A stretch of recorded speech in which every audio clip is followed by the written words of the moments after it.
Okay, we are live. You guys wouldn't have known that because I didn't tell you, so the Keen doesn't throw me off. It worked. I was just about to ask. God damn it. Next time. Next time. Thank you I for mean, I joining can us. still throw slander your way and throw you off after we've gone live. And you just did it by proving that point. That's perfect. My name is Ken. I will be your Dungeon Master for this evening, and I'm joined by Ryan as Madriana, Keen as Dash, Rory as Eos, Busy as Hatsu, Richard as Slate, and Kyle as Eldrin down there. We're going to just hammer straight into it because we're hoping that this is a juicy session, and we would definitely want to maximize our time. Mr. Kyle, you're on recap. Yes. Previously on the Wandering Isles, Slate turned once more to the book that never sleeps, looking for answers, but instead found Vathros offering knowledge in exchange for control. Slate refused. Meanwhile, Hatsu read the signs in the sky. The petals drifting upwards weren't random. Something larger was behind the scenes. Back at Hatsu's, though, the party found Eldrin, unfortunately, unconscious and naked, with Remington by his side. Eos saw something divine in Eldrin's eyes. Wonder what that was. Something she'd only glimpsed in her goddess. Once awake, Eldrin said he was being hunted. By servants of an old and dangerous force, perhaps? ? Or something he just simply didn't know. Someone else threw suggestions. To be continued. Moving on, Dash then showed her lovely rare moment of humility, painted a gift for Hatsu's mother, shared it over dinner, also traded stories, and for a breath, people were just people, and stories flowed. All was calm. Until Dash nearly acted on a dangerous impulse moment where Hatsu had to stop him before he made any mistakes. And yeah, there was a last moment of "You are my father," where Slate, of course, had a unexpected paternity issue where a young person stated that he was their creator. I'm sure we'll find out more on today's session of the Wandering Isles. That is not my child. That's not my child. It's Jerry. Hit with a chair. I love that Slate's immediate response, like, that's not my kid, hit it with a chair. I like that Slice's immediate response was to leave. Yeah. Daddy, gone for cigarettes and milk? Oh, no. I believe Richard will be back in a moment, but yeah. Yeah. The temptation in the recap to throw in some kind of Jerry Springer thing or like whatever. I was like, I can't. And then I went off Yes, you script can. and just went, Luke, like, Slate, you You are my could, father. though, because Jerry Springer's cancelled. We're going. Yeah. Just like I Anyways. will be if he makes enough references to Jerry Springer, eh? Nah, probably not. No, Who's Jerry anyways, Swinger? I've never heard about him. He's like Dr. Today's Bill. session, thankfully, Eldrin isn't naked. I disagree. Makes a nice change. What? So while Slate is dealing with this, the rest of you sit at the table preparing for the next spell. What are each of you doing? What's happening? Dash had left to go and find Lissa. So I actually missed that. Nice. You walk out past the child, not wondering anything about it. Huh, not the kid. Where you go? You tap them on the head and steal their wallet. What is... let's go with Dash then. So you head out into the streets. It's kind of empty a little bit. You can probably change the theme a little bit here. It's probably empty a little bit because people are just eating and preparing for the next wave of bells. The petals still lay all over the ground. But you have a different destination in mind. Yeah. So there's actually two things I want to do. One is I don't really know where Lissa might be. I imagine she's going to be congregating somewhere in general where the bells will be. So I'll kind of head to where the next destination might be by way of the tea house from earlier. Okay. So, Always come back to scene of the crime. Love it. Hey, look, it's a trope for a reason. I may as well lean into it. So I'm going to kind of head back that direction. Just head back that direction and see, one, what's going on there, and two, if it is still open. Okay. You walk past the tea house and it's like filled with people consuming tea-based beverages. Okay, wonderful. What I'm going to do then is I'll find a kind of a quietish area out of sight, different from the last one, and I'm going to tear a sheet out of my journal, and I'm going to write a little note in it. I murdered him, and just like confessions. So I'm going to take that, and I'm going to take a gold coin. I'm going to sketch a broken crown, similar to what I've done in my journal before. And I'm going to write a note saying, you served them out of fear. Fear no longer. This coin is yours because you endured. And I'm going to wrap the gold coin in that. Make my way into the tea house and just try to leave that somewhere where the owner will find it. Well, I'm gonna need a slight check from you.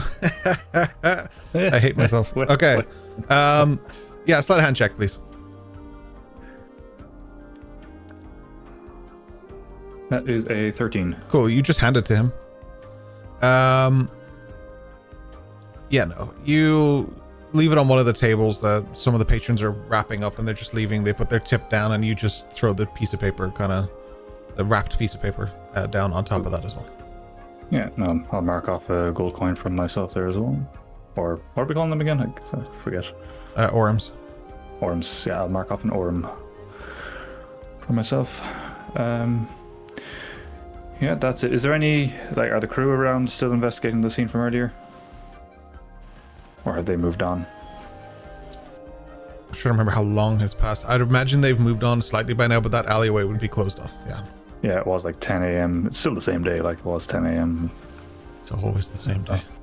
Yeah. No, they would have cornered the place off, but they wouldn't necessarily be there anymore right now. Okay, cool. And with that done, I'll start, make my way with the crowds, such just strolling nonchalantly and keeping an eye out for Lissa.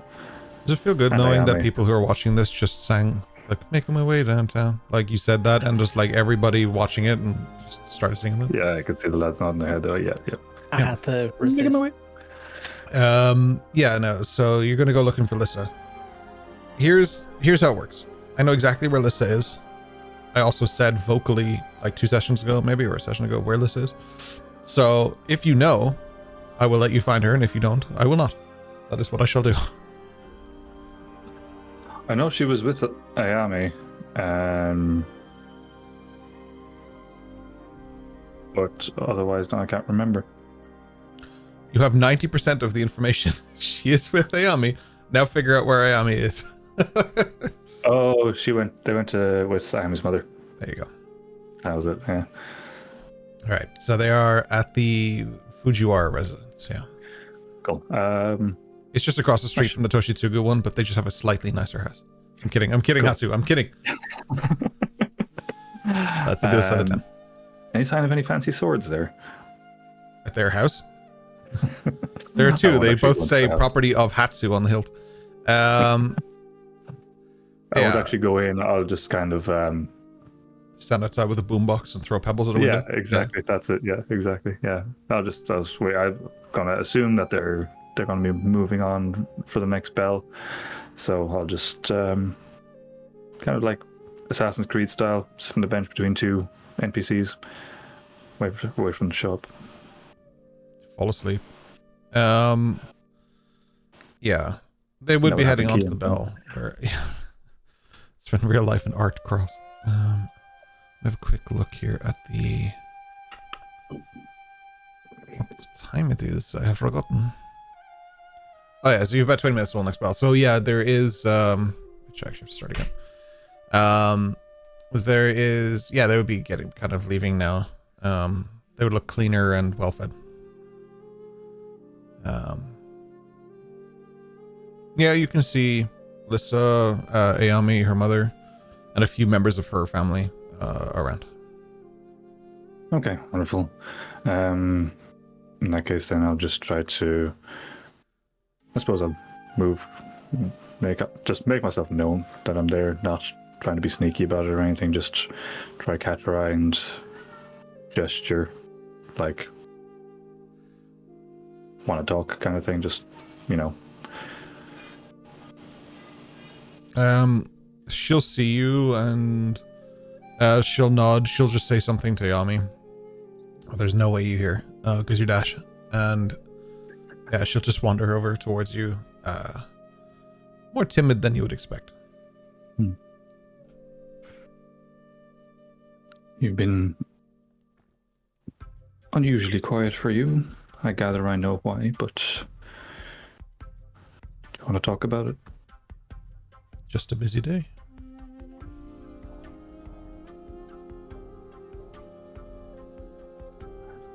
It's like you to lie, but not like this. Doesn't mean you want the busiest part of the day.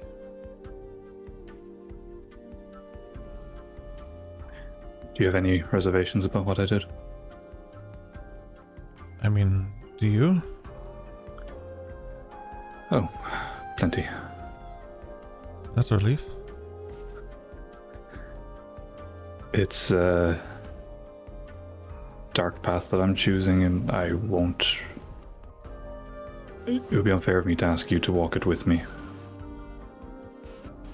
But I hope you know the reasons I'm making these choices. Yeah, we all hate the crown for different reasons. We generally don't do that.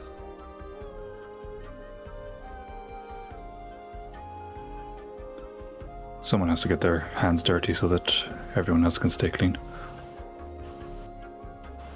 But someone doesn't have to be you. I don't see anyone else willing to make the choice. Then you're looking in all the wrong places. There are many people who are always willing to do something, just generally speaking the right something. There's always been a line, but we don't cross it. Otherwise, what's the point? It's just the same as anyone else. From their perspective, you're the same threat to them that they are to you. That's kind of the point, to be a threat. Yes, but I know what the right choice is. I'm choosing to be something different. You've always been blunt, but that doesn't mean you have to be a weapon. You Yes, have it does. far better tools than this. Your daggers are not your strongest part of you. For example, you I'm could have aware. taken their badges and taken their rights away, and then they would have to go back with their tail between their legs, probably lose their jobs. But they That's still much could have more- gone home for their families and their friends. They could have. Now you modded them and made them a victim. Now you have given them more purpose to hunt, to come here, to set up patrols, to... The ramifications of those actions are far greater than the ones of subtlety. Yes, and maybe people will finally see the tyrant for what he is. Or they will see that his men are getting slaughtered and he will get a pity vote, and more people will turn to his side because he thinks that everything he says is true. That those with power are dangerous. And it won't be people like you or I that get the blowback of this, but people like Eos. Because that's his petition. They're already getting the blowback from this. Yes, but From they are everything. going from barely tolerable in society to not tolerable at all is still a loss to people like that. One of the greatest strengths of you is your ability to turn a situation into your favor. And it is the reason that I enjoy doing this with you. This isn't a job to me, it's something that I love doing. This is my life. But if you're going to give up the ability to hide and sneak and your advantage for a quick, easy win, just doesn't seem like the same Dash. I struggle to see how you think of it as a quick, easy win. It's a long and horrible road. Something extreme that will be turned to the correct advantage with the right ears listening, with the right pockets filled or emptied as it may be. It takes a lot more than changing hearts and minds to change society, and I don't have the patience to wait decades for people to find their courage. You don't need to wait decades, you just need to... Look, the job that I did, the only time I didn't sell the prize is from the opal that I stole the same day I met you. I still have that in my vault, I kept that. It reminds me every time I see it of the courageous Dash Heidman. What you did yesterday wasn't courage, it was your anger having no place to go except into the heart of somebody else. I need you to know this wasn't an emotional decision.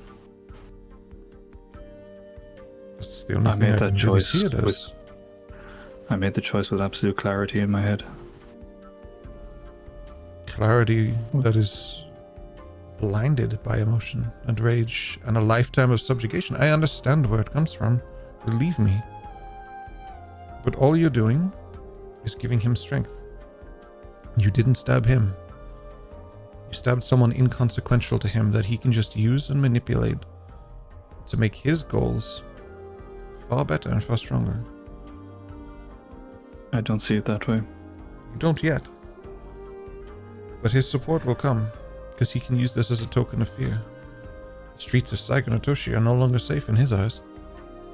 People are already afraid. They're wielding power like a sword.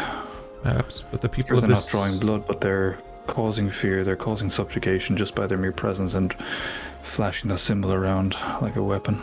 Yes, but look around. Nobody was taking them seriously. They have their own rules and traditions here. The Kensei are here. You didn't see the owner of the tea shop shaking in fear? The owner of the tea shop has one bad day and probably gets tipped by them 50 orums for their arrogance. He can also write a letter of complaint to the castle, and it'll be fine. And you think that would do anything?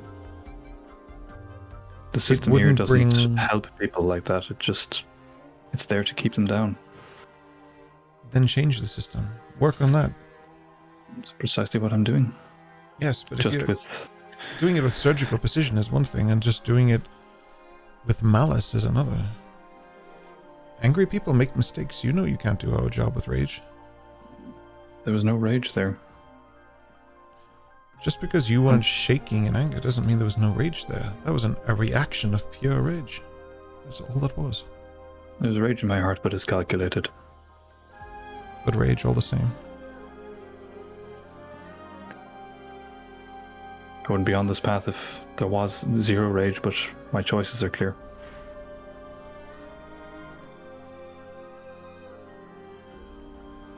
I understand. But I do think it's wise if you, in future, just question it slightly. You can make one quick action and satisfy something that certainly exists within you. Some might say justifiably. But you need to understand that when you cause these things, you're not the only one who handles the consequences. If it gets back to the crown that there was a murder here, a brutal murder, of their own men, top officials. Palperoth is going to send everything here. And then these people will feel the same as we did. And then it's And not then maybe long. things will change. Maybe. Or maybe another place gets pressed under the thumb of the crown, and another place gets burdened with our curses. And then that sparks people to rise up against it. There's no way forward for this without horrible consequences on all sides. All I'm doing is expediting it. Maybe. But I would argue that if you felt that way, truly, you would have had that discussion with your allies first. And been able to justify that argument with even just me. But you acted alone, you acted brashly. And again, it's not just you who deals with the consequences. Like when we jump through the city and we trigger an alarm, we don't leave each other behind. But what you're doing now is leaving everybody here behind. You go back home, we go back to the school. But the people here, their lives are going to be uprooted by this. And I really do feel that you know this. I do know this. But doesn't that just mean that it was an act of selfishness, not of rebellion or bravery or anything other than a way to try and quieten that rage in you? I've made this choice knowing the labels that will be put upon me. Everything you said is absolutely correct. I don't refute any of it. It seems a crime of passion. It seems ill thought out. But someone has to act first. I would rather it maybe have been somewhere else, but the opportunity was there. I'd hoped Hatsu was right that places like this would be better, but I see what's happening with the Archon, with the Crown. It's quieter here, but it's no different behind the scenes to Palperoth. In your eyes, And I'm just so perhaps. tired of waiting. But if you look around, do you not see the difference? Do you not see the difference in Hatsu's home? They don't have to have symbols of the crown everywhere. They aren't separated by wealth or by means. They are good people who deserve a chance. And if anything, these are the kinds of people who make those changes, not the kinds of people who are already pressed down. What you're doing with these actions is closing off potential allies, closing gates, closing walls. More supporters for the crown, less to help us. I see it as empowering those who have been trodden on here by the Crown. Their reach is expanding. Cut the fingers off when I get here. Is their reach expanding? I mean, the king isn't here. So here for this. This is the biggest festival of the year. He's still back in Palperoth, doing what he does best. So he sent some, emissaries? Precisely. They're the tendrils, the rot taking root. Cut it out before it spoils the garden.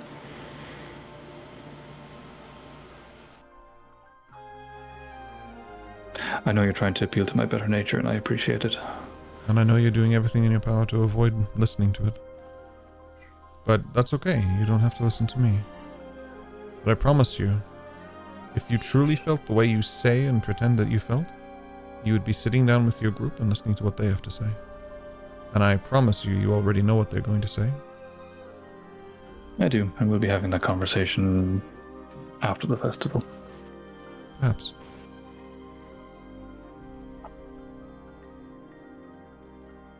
Perhaps. I will concede I should have sent something first. That I do regret. The rest I do not. And the only reason you didn't is because you knew they would not let you fulfill this action. You rather apologize than ask. But when you're trying to achieve something as grand as taking down the throne, you're not going to be able to do this alone.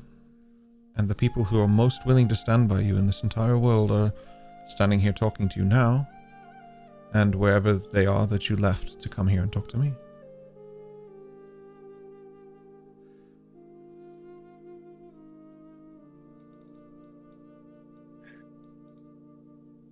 I appreciate you expressing this to me.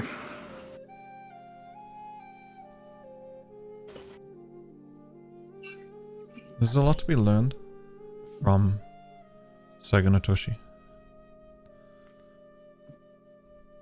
I find myself quite drawn here. There's something about this place that just makes sense. And I would argue that if you listen to what there is to learn from this place, you're going to get a lot more out of this than you thought was realistically possible. It's going to teach you a lot about yourself. Spending a lot of time with Ayami on this road has been one thing, but coming to her home and seeing why she is the way that she is, that has given me a lot of insight into her as a person and myself. And to be fair, to Hatsu as well. I very much admire everything about this place. It's so rooted in tradition, but the trouble is that tradition by its nature is formed by the status quo. It's very slow to change. I'm hopeful that when this is all over, that it's exactly people like Hatsu and Ayami that are the ones to build the world back up. Dash, you're saying one thing and spitting in the face of your very point. How are you ever going to form new traditions if you believe that the old traditions are the ones that are broken? And you're talking about Hatsu and Ayami being the forge of the new tradition, coming from a place where the old tradition is what you're saying is at fault. They follow that tradition to the letter, but you're saying that that is the problem. I think you need to sit down and evaluate what it is you actually believe in that matter. I think you're trying to convince yourself. I don't think the tradition is at fault. I just think it's the slow pace of it. This tradition of Saigo no Toshi, if I could lift this, separate it from everything else in the world, cut out the rot and replace everything else with Saigo no Toshi as it is, I'd be happy. You sound more like a race threat and less like someone who's going to try and promote the change in this world. You want to tear it down. You don't want to build it up. You can only build things through tradition. Through good people like Hatsu, Ayami, the Toshitsugus, the Fujiwaras. They are the people to make these changes. They are fighting to make these changes. And yes, it is slow, but they're doing it in a way that also invites peace. You can't plant a dream and expect it to grow in one night. You have to teach people. And that's how they do it. They teach people generationally. And if you are out there just destroying all of that and carving it away, then you're spitting in the face of your very argument. I don't think so. It's possible to cut out the bad parts and leave the good behind. Allow the good to grow, blossom. I guess we grew up in Palperoth, so we have a pretty clear understanding of good and bad, and we see the moral implication of what the crown can do. And we've been forced to see these things. But this isn't Palperoth. This is as far from Palperoth as you can probably get in the Isles. This place has a real chance to help us with this exact vision. And you know I stand behind you and I support you. But unless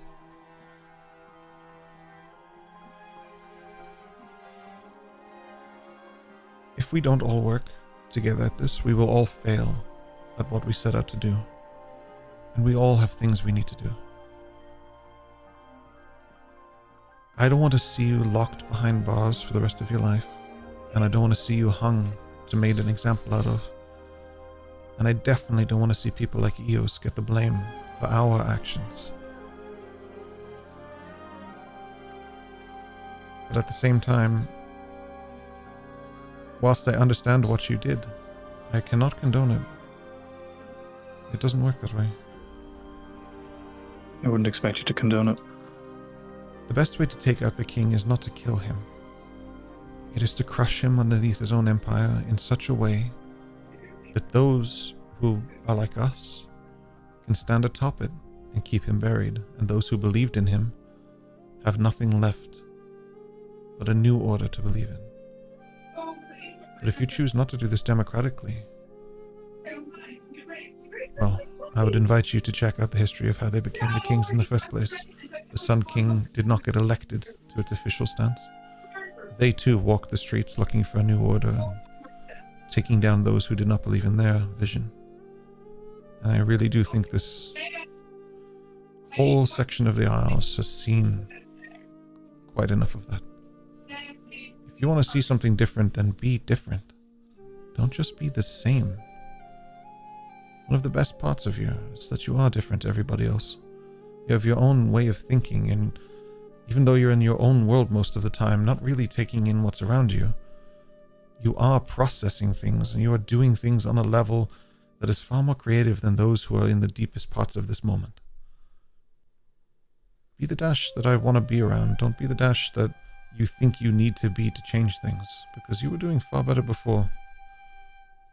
Don't let this place change you, and don't let these dreams and visions alter your perception of everything. One more thing I can give you as advice before I have to catch up to Ayami. If you truly feel that this is a good idea, then go home and tell your mother. Tell her what you did here today and how proud you are of what you did. And look at her face, and we'll see if you still feel as proudly afterwards. Because I would be very surprised if she stood by you on this. Even after what she's been through. That's the misunderstanding. I'm not proud of it. Absolutely not. Well, then stop trying to make me proud.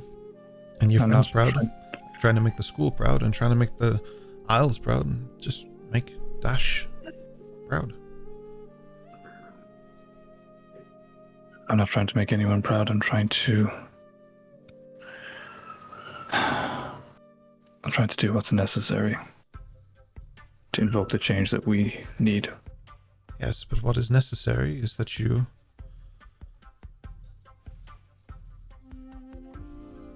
just never mind. Just think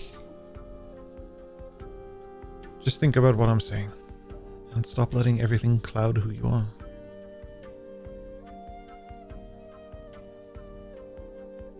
Talk to your friends. Talk to our friends. I will.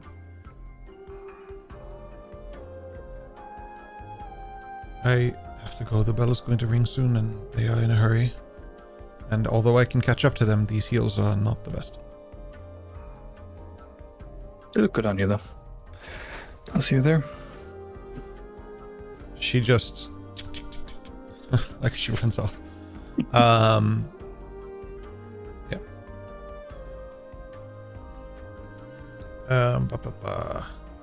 We have Richard back. Nice. A little delayed starting with Richard. I apologize. I saw you pop back in there, but I want to just finish that off with Gin.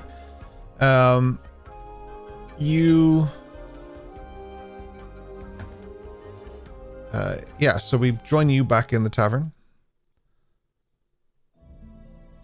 Papa. And there's a kid there, looking up towards you. Quite enamored by your presence here. Very aware of who you are. You have general ideas of who they, at least, or where they came from, but not necessarily who this might be.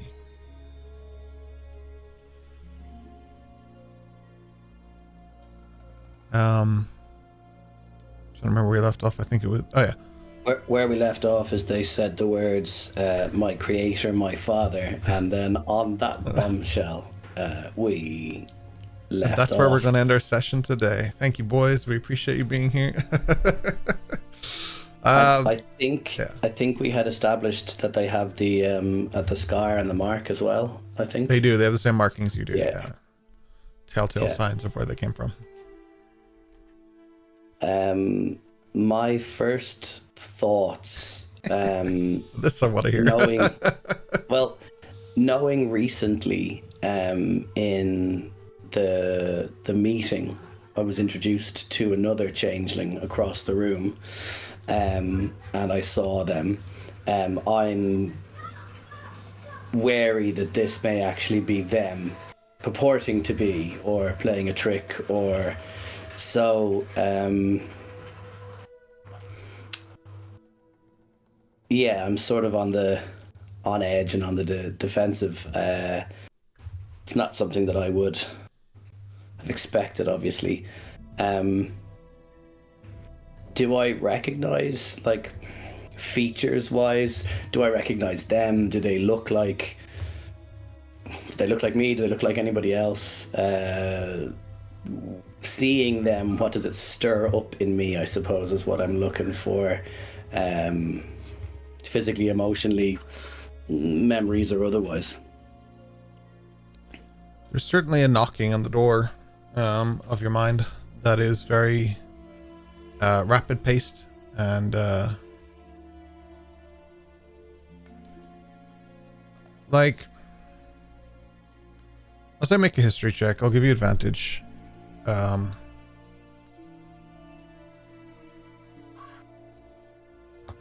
do wonder if we're going back to the labs. So I did a 8 and a 16, so the 16 disadvantage. 16. Oh yeah, I forgot your thing. This. You need to check for me actually and just see if, I don't know if you can change it in Foundry, but if your roll thing says like blind roll or private roll, can you change it to public? Yeah, we'll have a look now. Thanks so much. Because then that works for, yeah.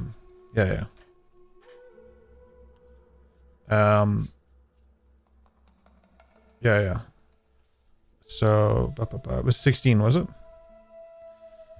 16, yeah. 13 plus 3. Bear with me. Yeah, it's set to everyone, just for the record. Oh, it is? It's just running privately to me, so I'm not sure. Is it on D&D Beyond maybe saying that? Yeah, on the game log, when you go to the top, it says send to everyone default. Okay. Set to default. Okay, so I don't know it then. All right. Okay, so I mean, yeah, you can get something out of that. So there's a flashback in your mind. First, you remember your experience again, the same as you have before. There's scenes of this lab, scenes of you being strapped to a table, scenes of this life that you know. But there's something about that. Father, creator. Like, those are strong, strong words to give to somebody. You have these other flashes, things that you haven't seen before. Dr. Harrow in the background, like, excited, giddy, chuckling almost. We did it. With this, we have unlocked so much.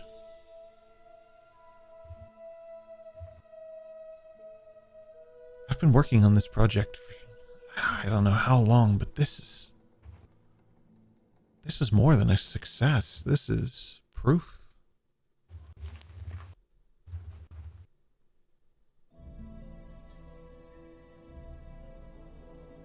We can manipulate this. We can make anything.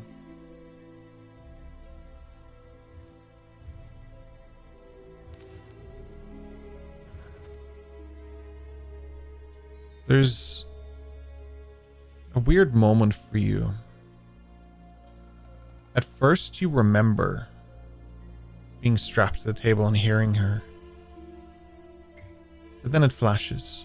You're actually standing opposite to her in a conversation. Whether she's speaking about you, to you, or at you, that isn't clear with a 15.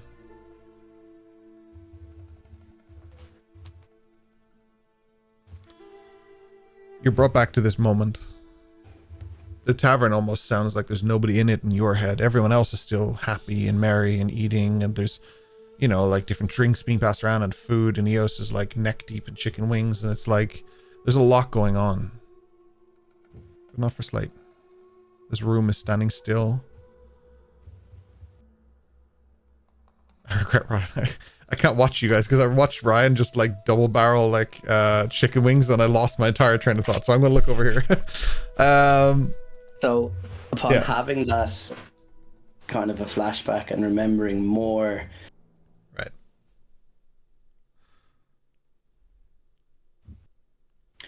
what I want to do is go down on one knee or my hunkers or whatever, and I want to reach out, slowly, gently or whatever, to like a hug gesture. Okay. Yeah, they definitely accept that. Of course.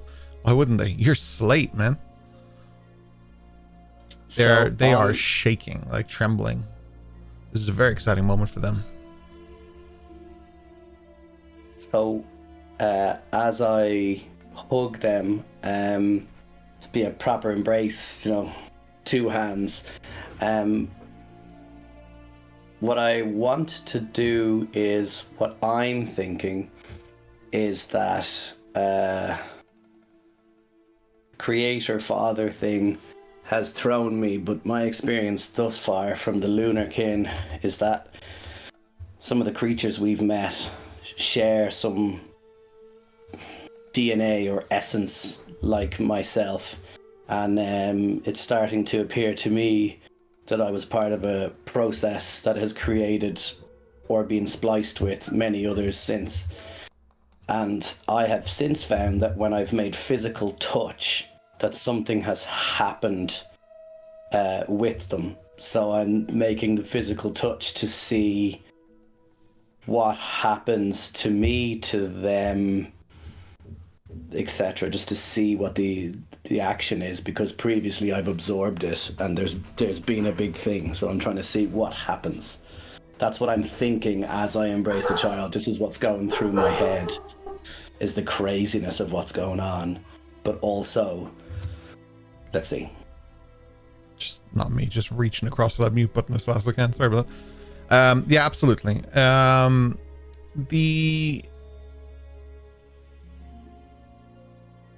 At first, there's like this warmth that's just a little strange to you, but then you realize that's coming from the hug and the person, not from your own like absorption of their abilities or any of that.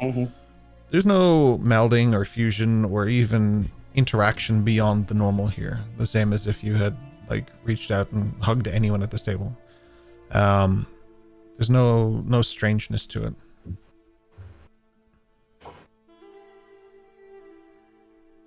They said you were dead.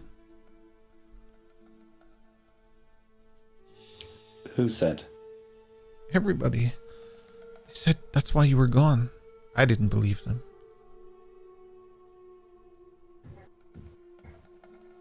The others came back, but you didn't. Are you still on a mission? You could say that.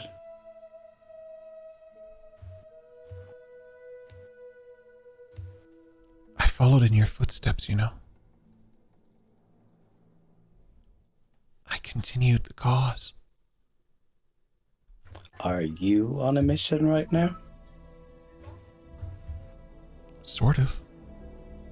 Can only assume that's the reason that you're here and not there. No, they just let me out. Humans are such easy prey.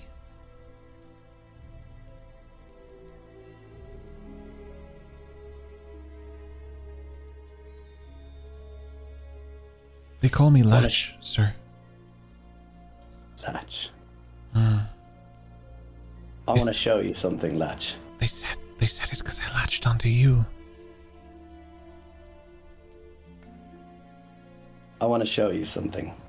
Okay. So I'm gonna. Are the others here? Except Dash. Perspective to. Yeah. So I'm just gonna sort of motion to them, like, just 1 second, and yeah, because the rest of you do see like Slate like hugging this child. Yeah. So I want to go to anywhere that would be secluded, out of eyesight. I know a good alleyway. Yeah, something like that. And you know, from Latch's own words there about easy prey, etc., it'd be something that he would be aware of as well. You know, what we do, you don't tend to do in a room full of people, and etc., etc. So I'm going to gesture, Latch, or put out my hand, whichever they want to do, and bring them. Yeah, they go with you. As you said, we see this. Yeah, for sure. I don't think he's trying to hide this. Like, yeah. No. Yeah, but like Madriana isn't particularly listening either. Like, she's aware of everything around her, but she's not particularly listening, right? Mm-hmm. But like seeing it go on a bit longer and it get a bit kind of strange in that sense. One, do I notice the markings on the kid's arm, like we know with Slate? And two, when he hugs this kid, is there kind of any like T2 melding of the forms to each other, kind of like almost like a symbiotic thing? I'll say like when Venom like ate Carnage. Kinda, but not as violent, I'm hoping. Oh yeah. More like when Slate touched that sample.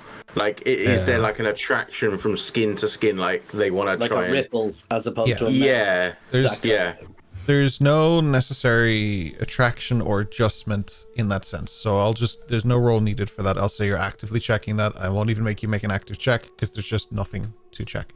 I don't always do that, but in this case, because it was so similar to what Slate asked anyway, I'm just going with that as well. There was no obvious change. They just looked like as if he had hugged anyone else. But the markings, I'll say make an investigation check for me. I know Slate saw them, but I don't remember what his roll was and stuff, so I'm going to base it on any roll. Would this automatically add that thing you said about I'm not sure. I'll for the moment it probably does. Yeah, it does. It does. Okay. It does. Yeah. 15. 15. Okay. And yeah, I saw your message, but I'll come back to that on break. Yeah, no, that's fine. That's fine. It's just 15. 15 is pretty good. So yeah, I'll say she's wearing like a kind of ribbony thing on her wrists, but it's not like it's not covering it fully, so you can still make it as well. Same as I think you said Richard, as Slate did as well. Okay, so then when Slate like kind of ushers this kid out, I am going to try and slink away from the rest of the group. I don't want to intervene. I just want to listen to make sure what's going on. Hiding, or are you just slowly moving? Well, what I'll do is I'll wait until they're like, say, at the door, and then it'll be, excuse me, I must use the ladies' room, and I'll round the back and transform. And I just realized that was a noise I did. It was like. All right, so as you stand up, you move through the crowd, and yeah, what I'll get then is I'll say make a stealth check. I'll probably. Slate, are you expecting anything like that? Like, is that something you would probably think someone's gonna think this is weird and then do that, or? Nothing else is. I'm not listening or paying attention to anything else. This came up. It totally blew me out of the water. Started an interaction, and I said, I want to show you something. And I'm assuming that other people in the locality, just your general Joe Soaps who are around, you know, I'm not going to abduct a child in front of people, which is why I'm like, you know, let me show you something. Like, this is a normal, natural, we know each other. This is fine and friendly.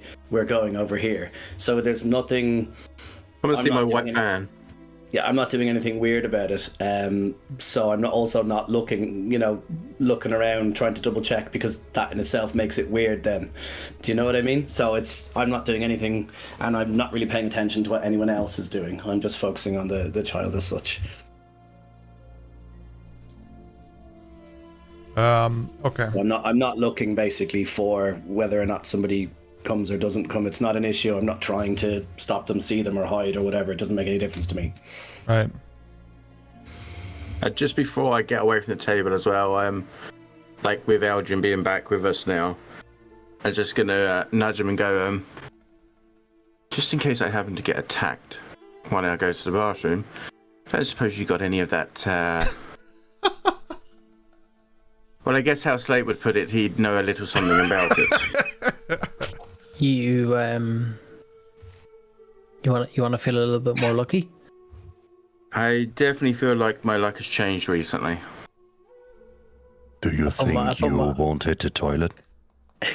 I'm more worried about someone hitting me. I put my Who's hand gonna on hit like you, her Major? shoulder as if I'm like, just like, I'm like, hope you're safe. Hope this works. As I cast guidance as I pat her shoulder. No worries. I cast guidance, but I'm like, I'm just a lucky pawn at this point. And With the holy guidance of Tempestus, you guide her. Yes.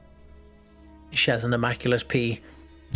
Session over, guys. Great one. Wow. Nat 20 for P. I do it standing up. I'm so fucking accurate. Wow. Yeah, you head out. Yeah, sorry, you got a 50 for investigation. Sorry, was there stealth check somewhere? Okay, I didn't make a roll it stealth yet check. because I was doing got that it. first. Got it. Okay, yeah, that completely derailed me. Go ahead. Okay. I have far too few brain cells for this today. I can't even say brain cells. So that's a 15. It's also a 15. I predicted it. You did, yeah. Right. So you head out around the corner. I actually think Slate knows you there. Just gonna double check. Passive is 13. You have no idea. Right. So, Slate, you head down into, well, say one of the cross sections of the streets. So it's a little bit quieter anyway. There's a lot less foot traffic.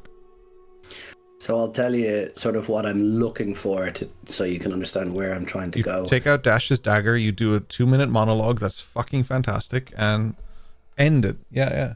Yeah, more or less. But like last time, we nearly got caught. So I'm thinking something with walls or a door. Yes, we learn from the mistakes. Exactly, you got it. Yeah. It could be like a storage closet or. You're looking for a room?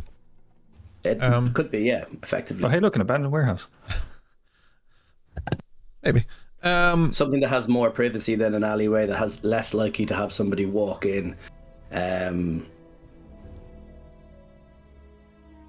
Yeah, as you guys head down the alleyway, the form sort of changes. It lets kind of go of your hand, and it becomes a more gaunt, scrawny male, taller with kind of fuzzed hair, definitely younger than you.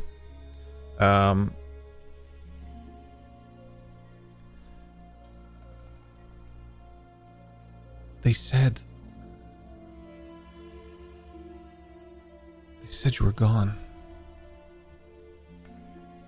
I'm not making a mistake, am I? You are him?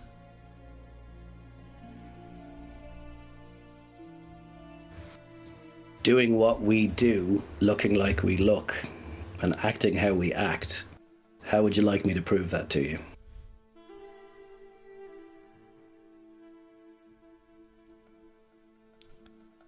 I guess I have a few questions.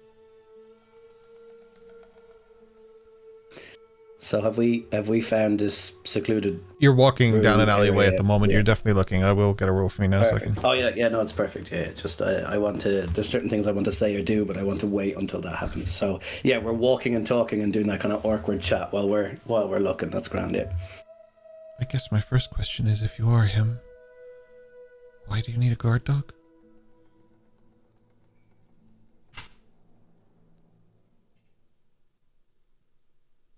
Who says that I need just because I have?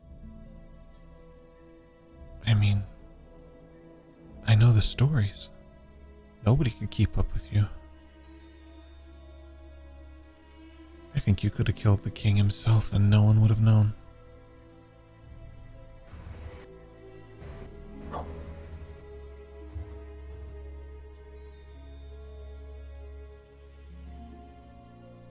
So why are you here, of all places?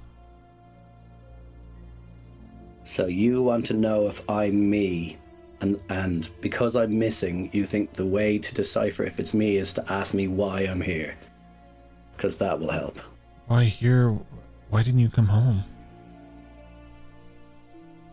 Mother was worried. Richard's face.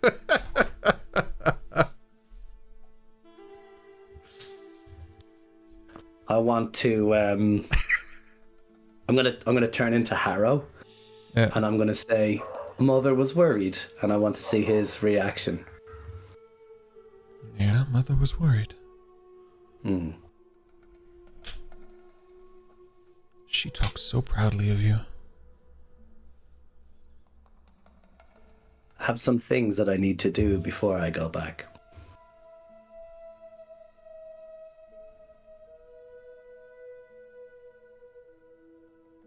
I mean, don't wait too long. It's almost done.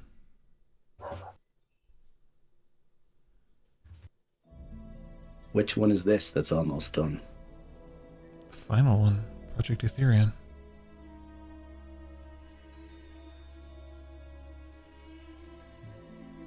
Shouldn't you know that?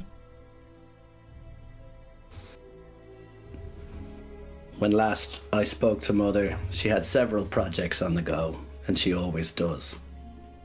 Who's to know what one she's working on at this particular minute? Yeah. But I did know that because obviously Drell and I were talking. I don't like him.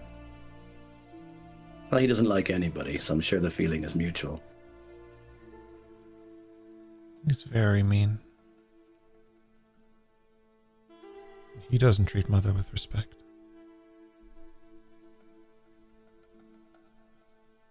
That's why I'll kill him first. When and how are you going to do that? It's like I said. Humans are such easy prey.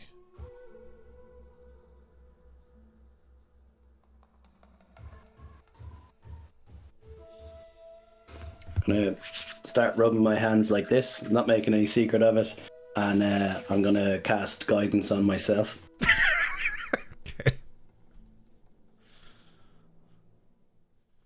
Just gotta get a vending machine that follows you around that just spits guidance at you. You. Vending machine again? Oh yeah. That wasn't even intentional. I forgot about that.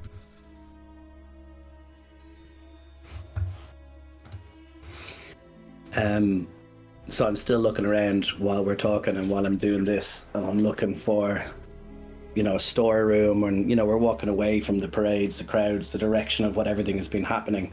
So I'm trying to look for quieter, going against the grain, like you said, down back alleys and working my way. Yeah. I'd say at this point you're probably pretty deep into the alleys. Like there's not anybody really here. Like finding a private building on this day in this place, probably not the easiest thing in the middle of the city. But I will say that in terms of privacy, this is the most privacy you're probably going to get. Yeah, it's very secluded here. Is there a locked door on any of my travels? For sure, from like restaurants and stuff, yeah. Like there are doors there. I don't know if they're even locked. It's just like kitchen access and stuff, yeah. So I'm looking for a door that's locked as I'm going, so any door that's locked. Do I come across one that's somewhat locked on the other side? Yeah, I'm not going to say make a check. Yeah, that's fine. Perfect. So as we're walking, I'm just trying door handles and, that's a kitchen, that's this. But sorry, wrong, keep going. So then I'm going to say to him to latch. How long have you been in the field? I don't understand the question.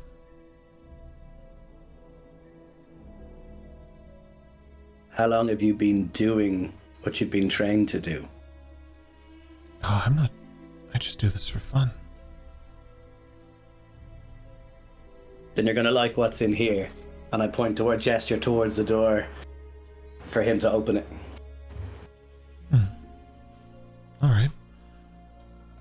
He looks down at the lock itself on the door. His finger shape shifts into a key. Click, click. The door opens. While he does that, I want to step behind him and slit his throat. Okay. I would say take out your weapon and make an attack roll. Yep. If I see that, I know it's go time as well. Let me think. I'm going to give you surprise rules, obviously. Yep. You have advantage. I'm going to give you your guidance, obviously, which is a D4. Yep. And I'm going to give you... If this hits, because I like the narrative flourish of what you're doing and the surprise, the elements of it and stuff like that, and it isn't a PvP moment. It's 19. Yeah, okay, it hits. I'm going to multiply your damage by 5. Amazing. I wish you luck. I wish me luck as well. Oh, Good thing Slate knows a thing about this. Yeah, see? oh yeah. I got my guidance as well. But that guidance is just for hits, it's not for damage. Yeah, it's for hits, yeah. Yeah. That sucks. It does. It's a good start though. Still take it. 15.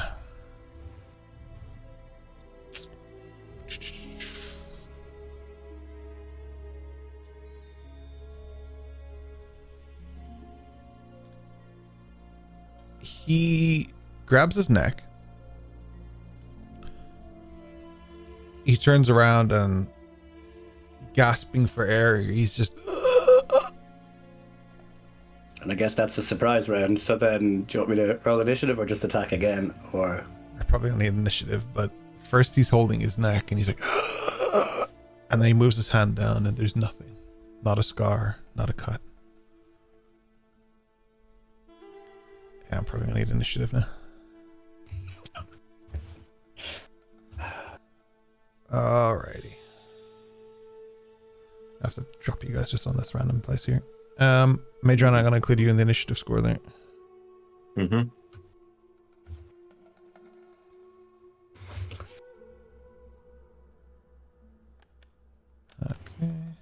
Okay. Oh, that sucks. yeah, I got a 7.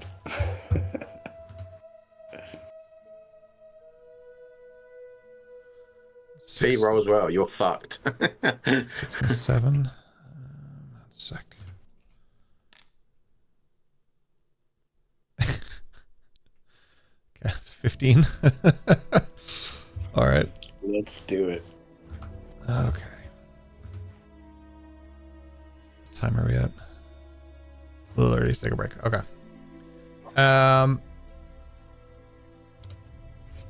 We've got enough time. Yeah, we have enough time for sure. So sorry, busy. He had one request, man. 1 second here.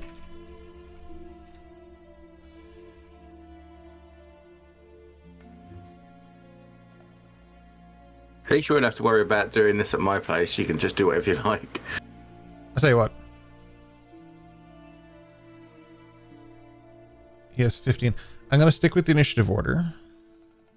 I do have a map, but we may not need it. Let me see.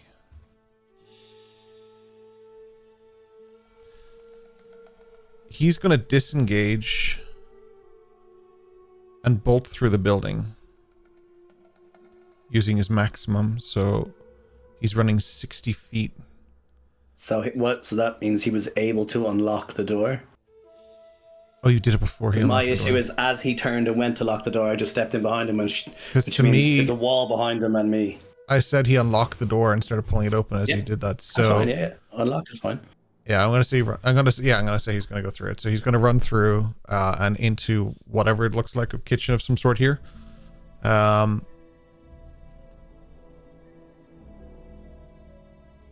me think. I need to check something super quick and also give us some different music. It's a bit mellow for murder. Yeah. This isn't even This is still too mellow. This is perfect for murder. What are you on about? Careful. That's now, why EOS Rory. is David terrifying. Lynch is showing. Yeah. EOS like fight music and it's just lo-fi. Yeah. Man. Freaking Ava. Like I said, David Lynch is showing. So Latch sprints. He goes around the corner and through into this other room. You don't see where he goes beyond that. On this, it is now Slate's turn.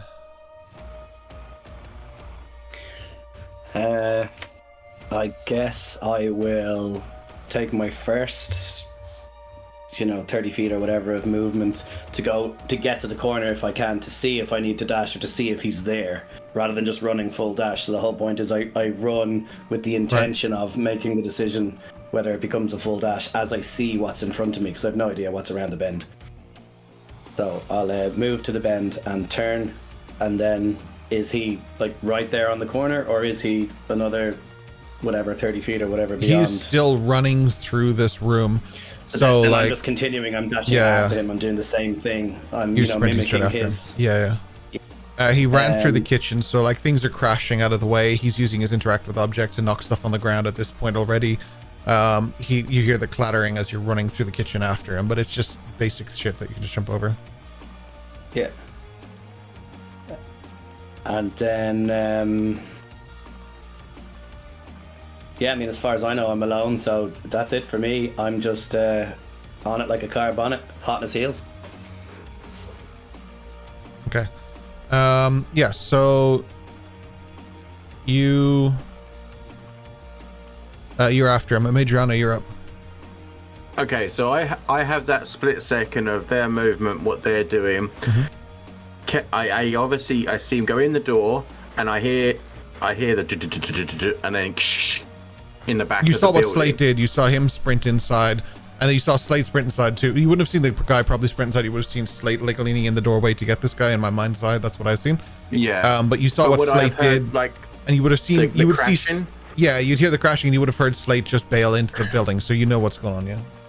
Okay then, so with my bonus action plus my movement, I dash and get to the back of the building and hold my action so that if he comes through the back door, I essentially put my blade straight through his neck. Okay. He's going to be heading towards the front of the building, not the back, because they ran in the back. We were at the back. They're at the back, so it would be... Okay. You'd be kind of just standing on the street ready to stab a guy. So, like, it may not work that way for you. Well, I mean, you can still do it. I'm not going to stop you, but Hatsu might slap you. Because, literally 45 minutes ago, I think Dash killed some guy, so... Okay, is the front door open? It's been most of the day. I'm just going to throw it out there. Okay, it's been a while. We've had it. time. Okay, yeah. Is what open? Sorry, the back door? Is the front door The unlocked? front door? Yeah, but I mean, the people are in there eating and stuff. Like, it's because everybody's having food at this point.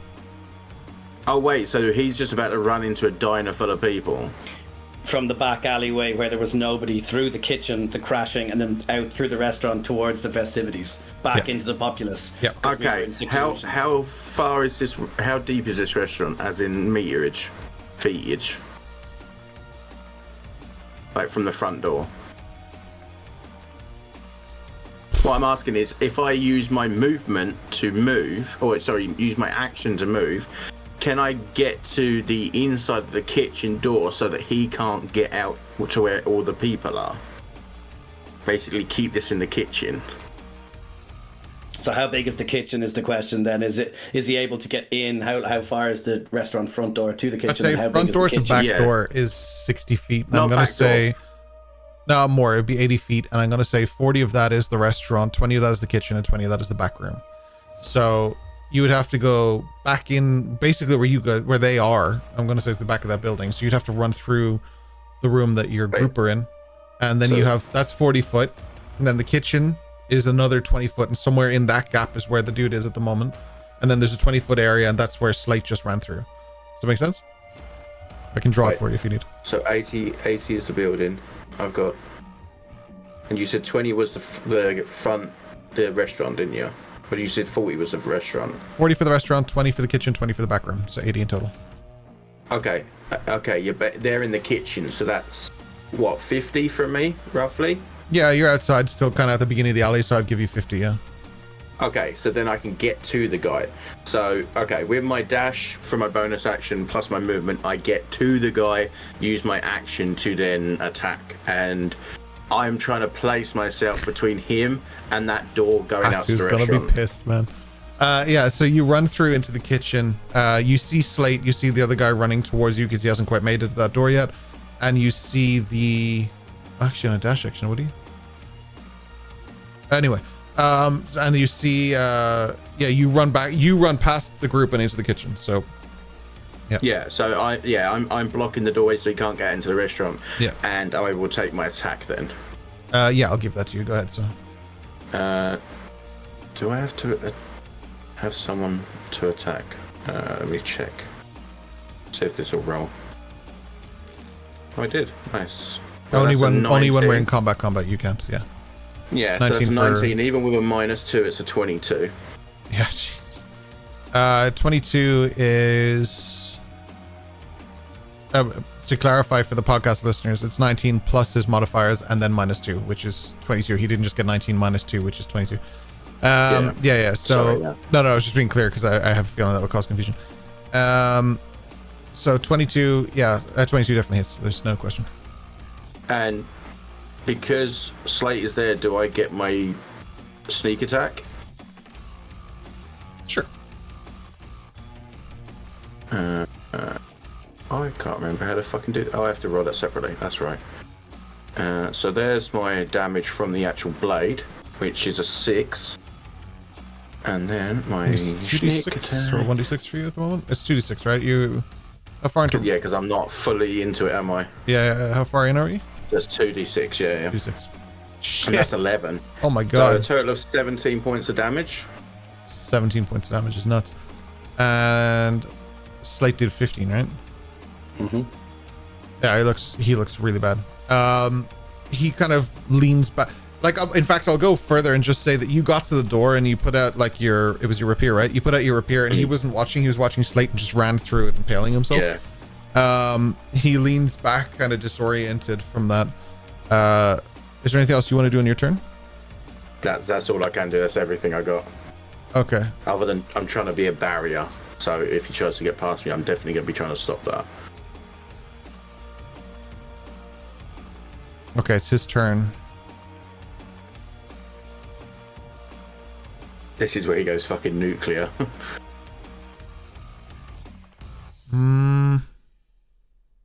He starts to suck in all the air in the room. Goes on fire. No. Nothing like that. Luckily, I have a thing for that.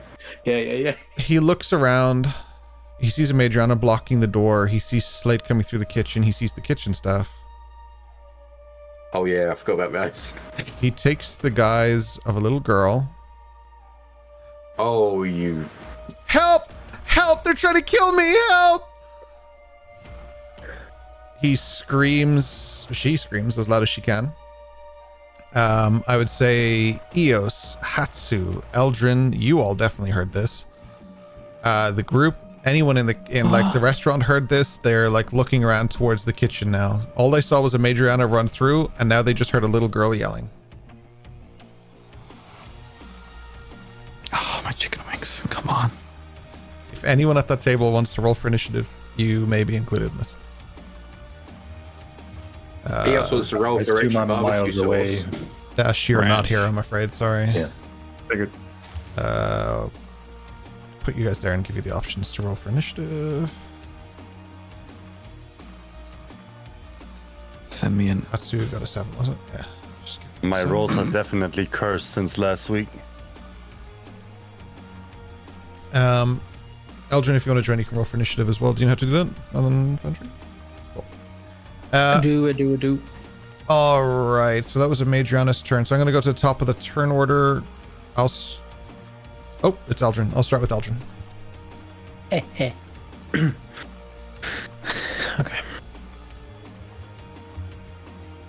There's no map. You don't need a map. Theater of Mind. Theater of Mind. Yeah, Theater of Mind. Okay. I have maps, but not for the restaurant. Not for impromptu. For some reason, I thought after Hatsu's argument last week, this wouldn't happen, but there we go. Okay. The person's running. Yeah. they're taking the form of a small child, you said, correct? Yeah, and Amadriana is currently shanking that small child. Yeah. I was about to say, With the sword. presumably a quite, With the sword. Quite bloodied. Yes. Quite bloodied. small Quite bloody child. child, yes. Okay, so I see a quite bloody child running in and nobody else, or a Madriana running after the child? Slate is also in chase, but from the other side.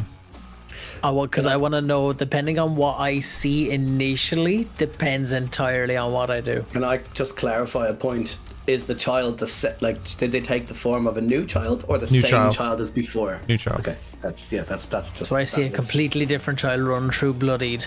Yeah, Madriana is Being stabbed. attacking that child, and Slate's chasing the child. Yeah.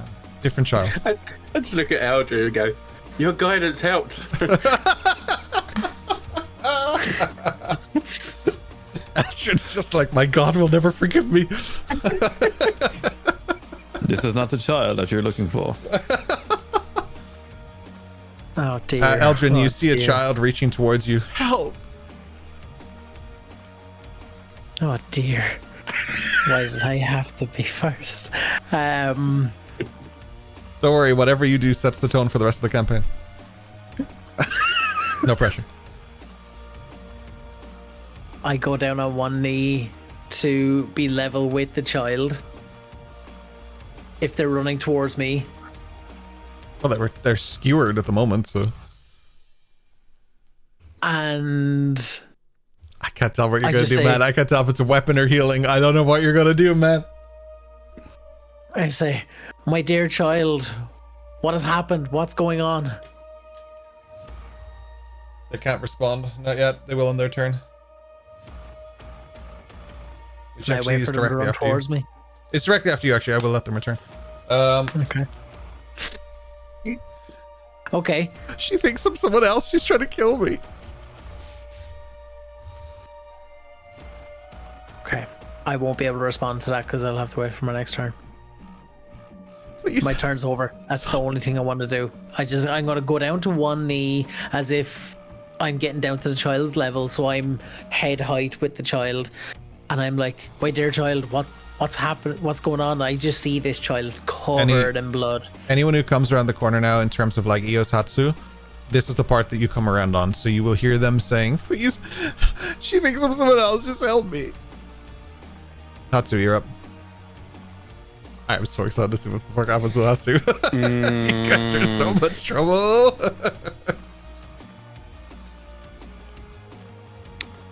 As he sees the child and that Amadriana was kind of run through the restaurant and stuff, he would step next to Amadriana and would just ask, what did happen to her? She confused me with someone else. She's trying to kill me. Slate.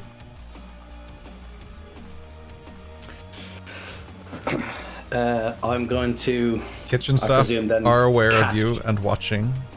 Oh yeah. So I'm going to catch up to the.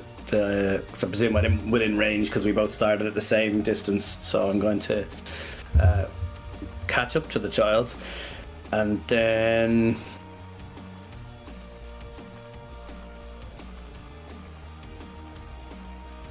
Yeah, this seems good. I'm gonna put away my rapier and then take out my loot and baseball swing. That's an improvised weapon. Non-lethal. Non-lethal. That's an improvised weapon. Go for it. Just full on. Well, If you have proficiency in it, you may add proficiency to improvised weapons. I don't believe bards technically- do, so technically, I jack have of all trades. proficiency. Yeah, and everything.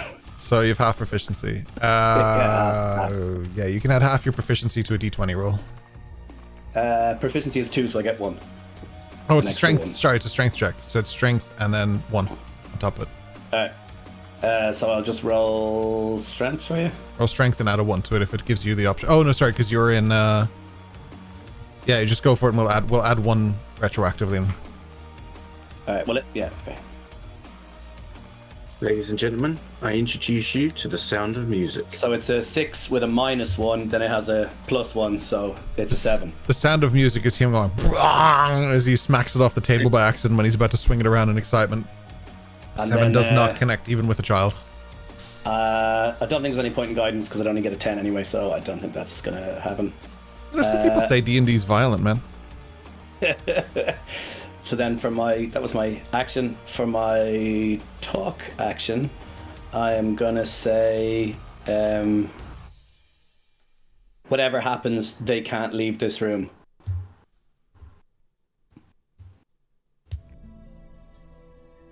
And that is it. Then, yep. Adriana?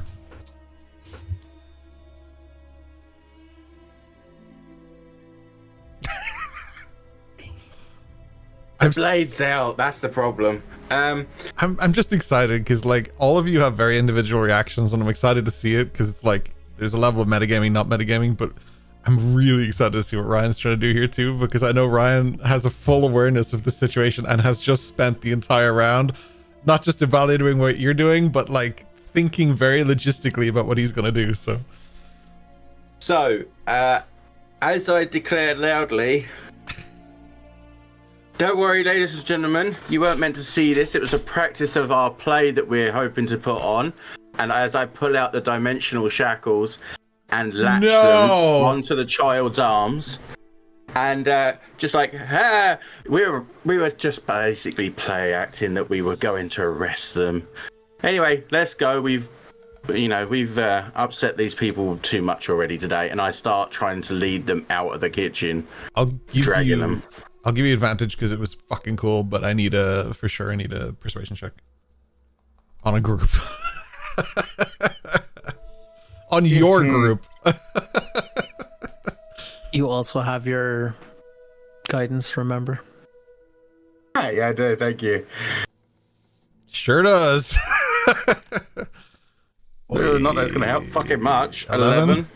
Do you take your advantage? Oh, was it an advantage? Ken did say advantage there. Oh, did you? Sorry. All right, okay. You did? You said because it was fucking cool. Oh, right, okay. Yeah, I did. Okay, so I rolled just a d20 then. Because all the extras is... Oh my god, that's worse. God damn it, Ryan. It's still 11, though. I did say at the beginning of stream that if you guys beat the boss in chat that they can have inspiration, and you guys did beat the boss in chat. So if you do want to use your inspiration, you can. Well, we all get one. You all get inspiration if you defeated the boss, yeah. Oh, in that case, I'd definitely use it. Fuck it, why not? There's a real, like, paradigm shift between... Oh, hell yeah, man. 18. So that's an 18 plus 4, so it'd be 22. There's a real paradigm shift between Ryan and Richard, because, like, Ryan is just like, just chuck those bitches out every beginning of every session. And Richard's like, I don't know, maybe I'll need this. Listen, there'll be a time that will come and I'll be like, I definitely needed that, but I needed it then as well. Yeah, so all right, so it's 18 plus 2. Oh, so plus, 22. yeah, okay, gotcha. Okay. Yeah, right, gotcha. So yeah, I'm totally passing this off as we were, the whole Monsters Inc. thing of like, oh, we're just rehearsing for play, get the child back in there where it came from, that kind of. Can I just check? Obviously, the action was to put the shackles on and then make this performance. Does that mean, are we still in initiative order, or has combat ended because of the shackles? You're all technically still in initiative, but I will come to that when I finish this turn. I will ask if everyone's to stay initiative or not. Two things happen. The dimensional shackles are not just dimensional shackles because this is the Wandering Isles and this isn't just D&D 5e. So something happens that persuades people maybe a little bit more. So at first people aren't really buying it, but when you click on the shackles and their form changes back to their standard gaunt form with an inability for them to change in any other state, people start clapping and applauding because they don't know how you just did that, but it sure looks like a magician. Like that looked like some real high level performance stuff. So people are standing up in there, they are clapping, you have convinced them. So, madam, where can we see your performance? Well, actually, that's what we need to arrange. We were kind of in the midst of practicing and stuff. But I'm sure our dear Hatsu here will let you know, and we'll try to arrange something. Very good. Yes. See, I told you it was a good idea to come to Saigo no Toshi this year. They always said it was quite magical. Yes. This is the greatest place on this planet. Thank you all for your patience, and sorry if we interrupted your peace. We might now proceed with the training. I do think that if you wanted to perform another spectacle here, we would probably all be quite for it. Yes, it was very good. Oh, there will be another one in the end of the day. I'm pretty sure about that. We will be here. We will come back just to see that. Yes. Hi. How many people are in the restaurant right now, roughly? 18 or 19, not including you guys. Or the staff who just watched all of this unfold, but we'll get to that some other time. And I'll bow a little bit and just say, and to show our appreciation that you were willing participants in our little spectacle here, I put 5 gold on the bar here so that you may all have your meals and drinks and everything paid for. You son of a bitch, just mark off the 5 gold, you can have it. Alright, you guys start to scurry out. Hatsu's leading the way out. Sure. And he's not talking, but his body posture and gestures are very, very defining. Out. It's like the guy who has the shackles behind his back, latch, is like, come on, just let me go. I wasn't trying to fuck up your mission. I won't tell anyone you're here.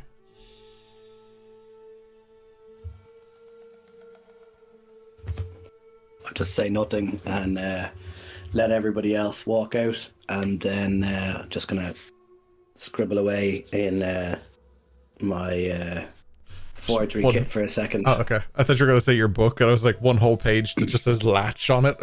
Oh, that's happening as well.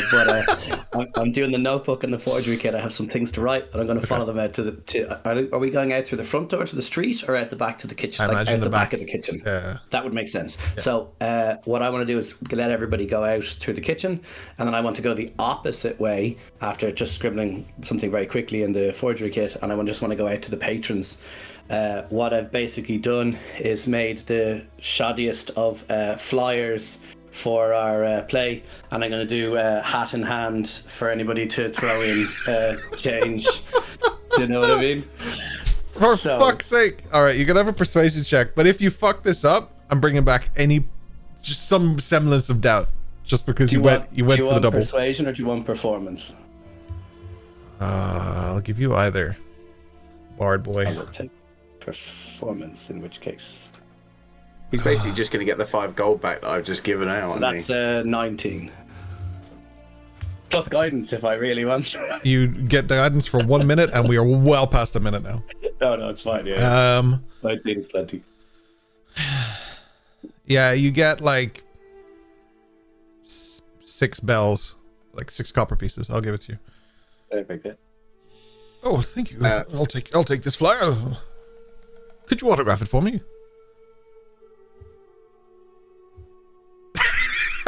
If you sign it, Dash Hyman, I'm coming for you, I swear to God. Because I saw the wheels turn. I watched Richard and I was like, something's cooking. Yeah, I literally was like, so I'll just scribble a signature onto it. What signature? I'll message you. Very well. 2 things, just because Hatsu said he was leading us out. Yeah. As I'm holding this guy and going out behind Hatsu, I'm also just going to put my hand on Hatsu's shoulder and just give that little squeeze of like, I know, like as in I understand what's coming kind of thing. The other thing is I'm fucking onto you, Roper. His name is Latch, and he can change his finger into a key. Latch and key. Don't know what you're talking about, man. Yeah. I'd obviously come out and join them in the laneway and close the kitchen door immediately after it, quickly as I wrap that up, and just come back out. No worries. As you guys come out and you close the door, you're in a group. There's probably a more serious air around Hatsu. Latch certainly seems a little bit scared and confused. But we're going to take a little break real quick. I love this game so much. Me too. I'm happy about that. I'm going to go and hide from Busy. I need Yeah, I don't know who's going to be more mad, Hatsu or Busy. It's all good. I don't know what you're talking about. That's even scarier. What the fuck? That was such a scary reaction. Hatsu is absolutely prepared for this. He knew that it's gonna happen. You guys are going to get expelled from Saigo to Toshi, man. Oh shit, I only rolled a 6 on stealth. Ryan, it actually says Ryan on the roll. That's even funnier. It just says like, oh, it actually says on the roll. That's really funny. I just saw the Ryan thing. Stealth so much that Adriana became Ryan the man. Yeah. All right, we're gonna take a quick break. There will be a boss battle. We're gonna take 10 minutes. We'll come back and we will proceed from there. Yeah. Good luck with the boss battles. Just start a prediction really quick before I go, because those take a few minutes. There we go. Nope. Let's start. There we go. Cool. Prediction is up. Boss battle is about to begin. Thank you so much for being here with us. We really appreciate you, and thanks for everyone in chat. You guys you're hopping off and you're in the moment, so I love it. We'll be back to you in 10. Bye. Oi! Choo choo. We are back. Buenos nachos. Buenos nachos. We are back. We find our group in the alley surrounding a guy that Slate just tried to brutally murder. This child for no reason, man. Yeah, who'd do that? It's awful. Dash, Yeah, just Slate. Dash, you're kind of taking the long way back. At this point, I'll say you're walking past an alleyway, you glance down, you glance back, and you double take as you see like Slate and the group is just kind of standing there with some child. Like a way in, you'd like a few minutes up, but like, yeah, moments. Well, he's a man, isn't he? Just to correct. Yeah. Is it still a child with the Well, shackles and stuff on? Yep. Oh, no, it's not. Sorry, you're right. Yeah, I see No, what you're saying. yeah. Yeah, sorry. You're absolutely right. Sorry. You're right. Oh, And quite bloodied. I meant Hatsu. Hatsu's a child. Pats has been 10 all along. Oh my god. We're all children of someone. Fair. I would like to say for the record, the moment that the child that I was like, oh my god, my dear child, what's happened? The second I see that child turn into like a bloodied man, I'm like, okay, what the shit was that? Actually, have you ever seen Slate transform? I don't know. No. So yeah, I would have been like, what the shit was that? Yeah. I guess I'll walk towards them and be like, someone want to fill me in? So I was having my wings with beautiful ranch sauce, and They look good. Yeah. a child came running out, bloodied, followed by Mariana and Slate, and Mariana bloodied resolved child? the situation, but cuffs on the child, and now the child is this. I have a I'll name. immediately look at Slate and be like, just kind of point from Slate to point to him. And then I'm just going to point at him and go, Team Fitz. I see. Fitz can go fuck himself. And I'm sure he's doing that in jail. What do you go by? Me? My name is Lorian Vask, but you can call me Latch. Cool nickname, I'll give you that. Thanks. What do they call you? Do you have a cool nickname? Nothing if we can help it. You don't call me anything. I won't call you anything, but what can I call you?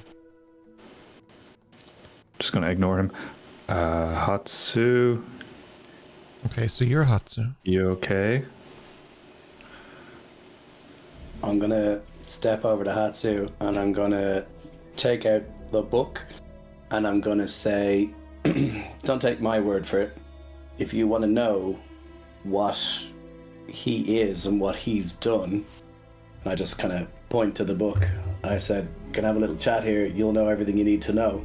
and then you'll know how best to deal with him in your town. Hatsu's looking around for guards that would be assigned to the Toshitsugu clan. They would be in the restaurant, but not at the back. Yeah, you guys kind of skirted out. But if you want them... They're in the restaurant, I would say on the way out, he gestured. Okay. Toshitsugu style. Okay. To Sure. follow. 2 guards kind of open the door and then they follow out as well.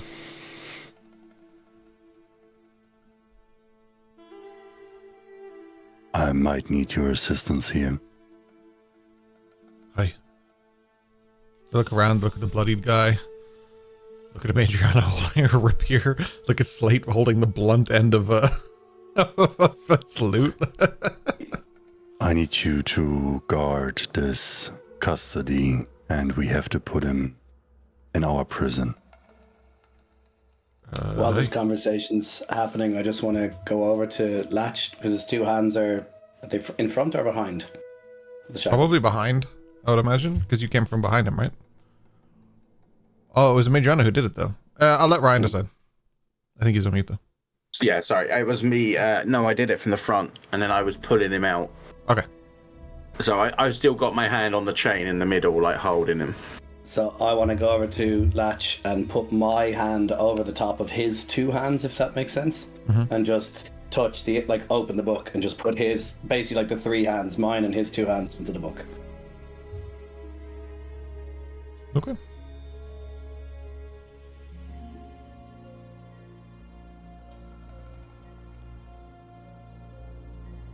I don't know who to start with. I'm gonna go with Hatsu for a moment. I'm gonna let you finish your thought, and then I'll. Slate's already book bound with Latch here, but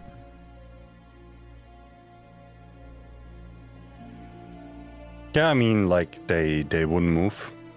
So Hatsu would wait a second. If they wouldn't be conscious within, I would say, the next 3 minutes, I would, with the help of the guards, forcefully push them forward towards the cells. okay. The 24 music starts, and it's like tick, tick, tick, tick, as we move into Slate. Slate. Within the book,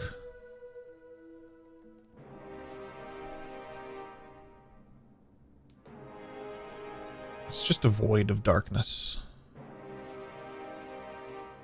The great thing about darkness is that it can take many forms, which is something oddly familiar to you. Mr. Slate.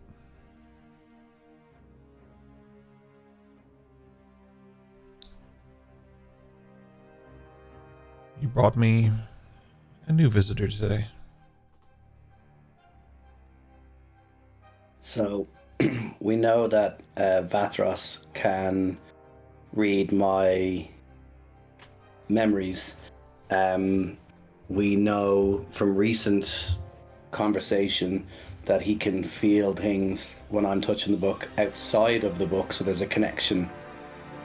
So, obviously he can connect to anyone connecting to the book.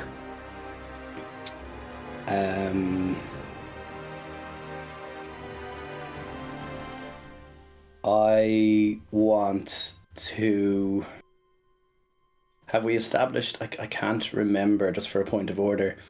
Can he read thoughts? I can't remember if we can communicate via thought or not. If he can hear what I can think, because he can feel what I feel, or he can, he can get my memories. I don't know if that's... There have definitely been instances outside of this book where he has communicated with you. Yeah, exactly. So I can't remember how clear that is. But my intention anyway is to, for a moment, say nothing to him, and I want effectively for him to probe Latch. I want him, because I've done that every other time I've brought somebody here. It's what he does naturally. So I expect that will happen one way or the other, just because he's connected to Latch. But I'm waiting for he would know that I've just been in a scuffle, like my heart rate would be elevated. This has all happened within a very short space of time, so he would be aware that it's not a space of zen and calm, I would assume, you know? And what I'm effectively looking for is the acid test of I want to know if he deserves to live, because I feel that he is a creature of death, and by his own accord, something he does for fun, and he's let out to do what he wants to do. So that's what he has articulated to me. So I sort of want Vathros to have a feel around on his memories and see whether it's the Roman thumbs up or thumbs down is kind of what I'm looking for, the vibe I'm getting. A vibe check, if you want to call it. Instead of reading his mind, he appears to be reading yours. Creature of death. Interesting.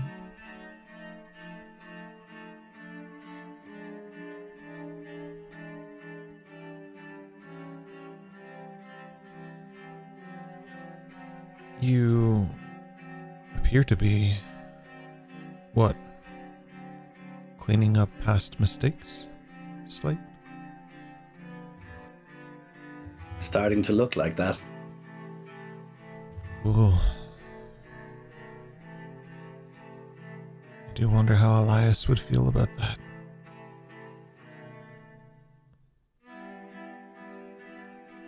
What is it you want to know, Slate?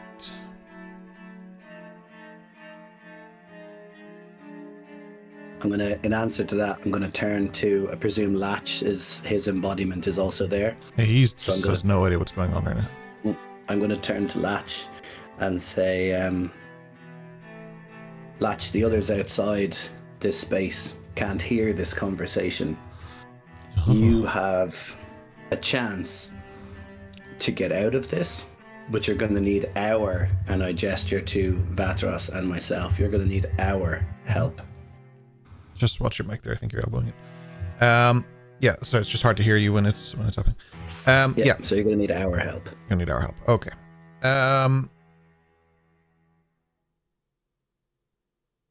Yeah.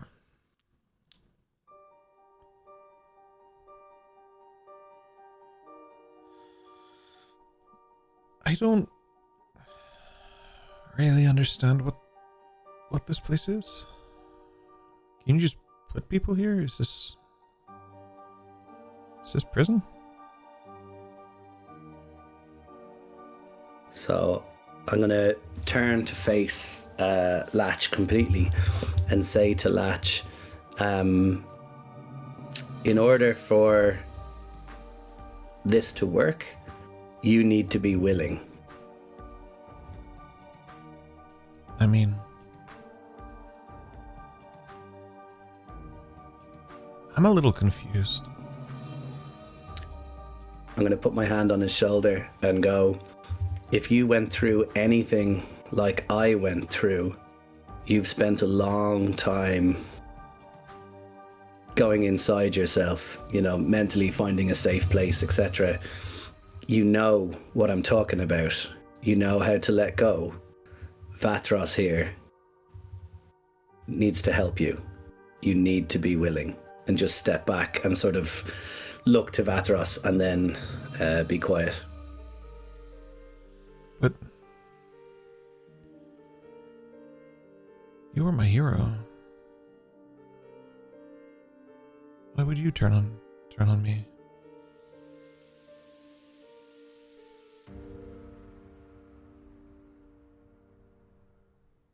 I'm willing, but I don't know if it matters. So, obviously in a previous conversation, Vathros had offered to go outside the book. Mm-hmm. And he was looking for somebody willing. Mm-hmm. So. Mr. Slate. You brought me a host.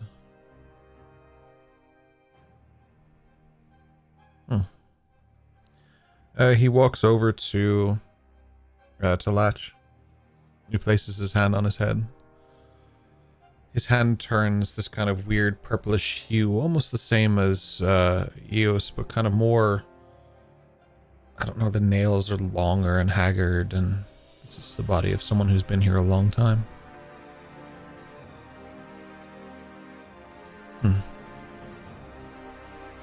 Well, he is willing. Thank you, Latch. I will be back.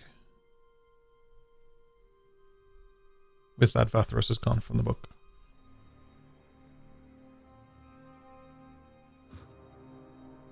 So then I will endeavor to break my connection from the book. You do. You look around and you see two guards holding onto Latch, who is looking different. His demeanor, his confidence. He's not as curious anymore.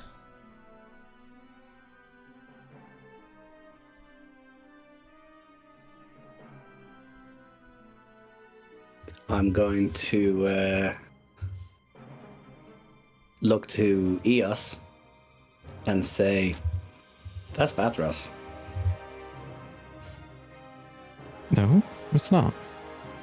It is now. No. And then I'm going to turn to Vatros and say, do you still want to die? Of course.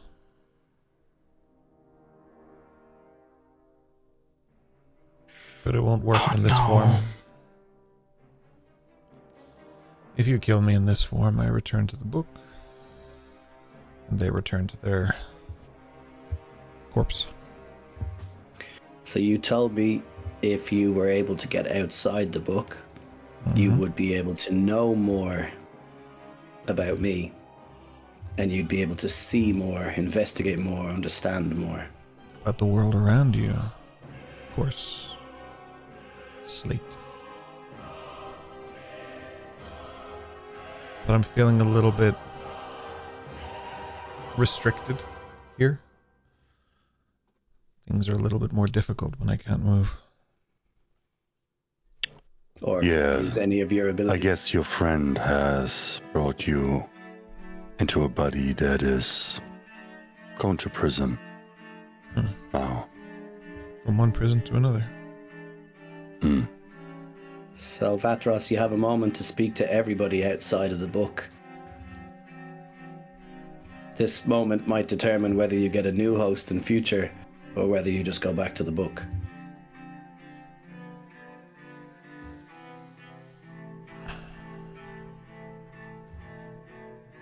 Are there words that I can say that would help with that? Or have decisions already been predetermined in the minds of each of you? Oh, as far as I'm concerned, we shouldn't have this conversation on the streets. Well, I'm happy to take this somewhere else. Why? And he leads the group with the guards towards the Toshitsugu facilities where they would put people that are in custody. Mm-hmm.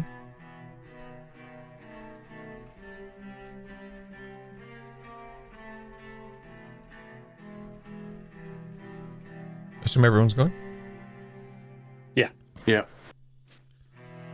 On the way there, I will be explaining to the guards how they have the ability to break out of places quite easily, so they need to be watched. And as they've probably already seen within the restaurant and stuff, they have the ability to change form, so not to be, to be wary of that kind of stuff, basically. Not to be left alone, to be guarded.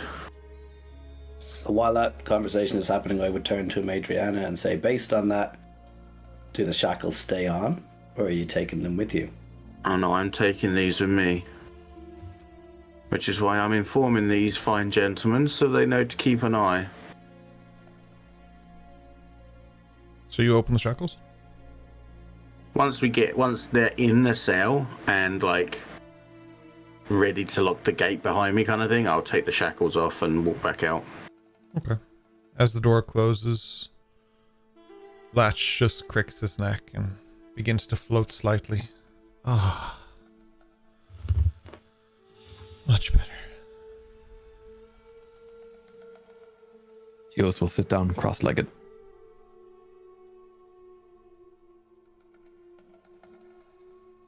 It's nice. Saigo no Toshi smells better.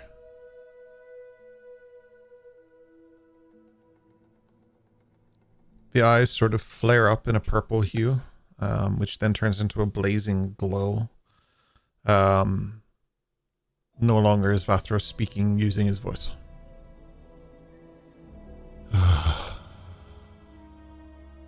Now this is better. I feel like you should ask for permission before doing that. Ah, so does he, Vathros. You sound like someone I used to know. She also thought I should ask for permission before probing in the minds of weaker forms. Weaker, you're the one stuck in a bit of paper. Stuck is a strong word. Seems an accurate word considering you needed Slate to get you out. Yet here I am. Is this your first time in Saigo no Toshi? No.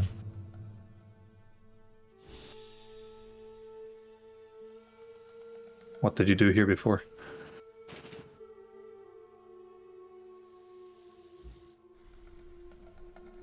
Saigo no Toshi is old. And so am I. There wasn't many places to visit back then.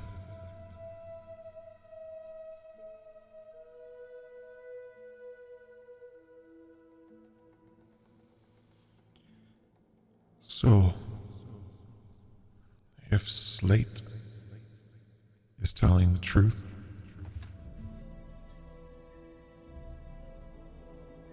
I am supposed to convince you to carry out a task for me. But I instead would offer something to each of you.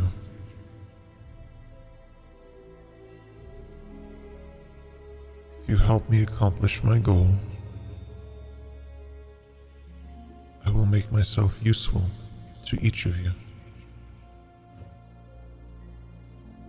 Slate needs his memory, and this is well within my power. My reach goes far further than thought.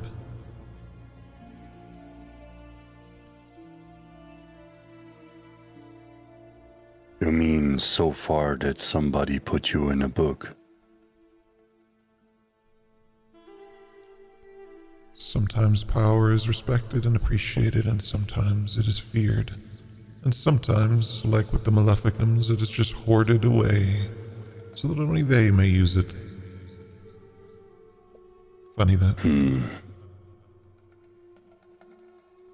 So you think knowledge should be owned by everyone? It is everybody's right to share knowledge. I'm not saying I need to know your deepest, darkest secrets. But knowledge is power. Are you also willing to go the way to gain knowledge, to share it?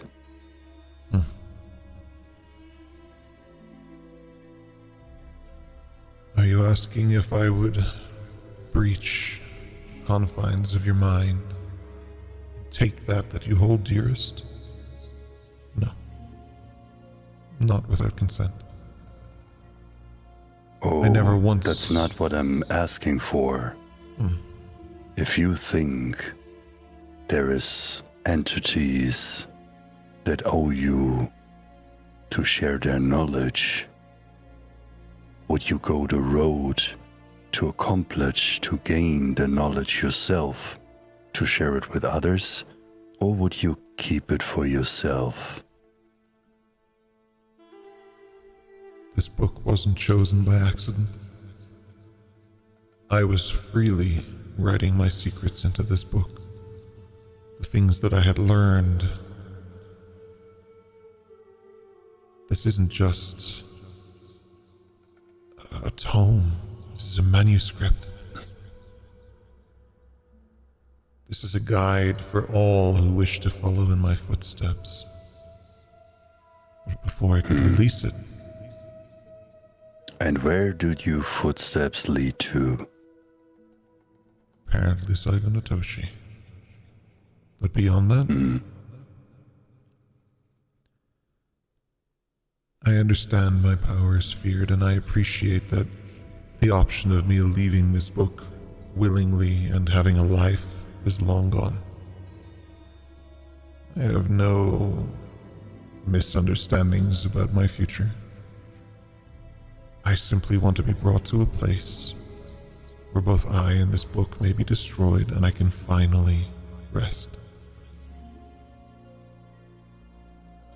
So where will your last place to rest be? Vulcanus, the Molten Crown. That's what I thought. At your shrine? Or at your master's shrine? I don't know who my master is, and I don't know what shrine it is you speak of. All I know is that I just want to be free.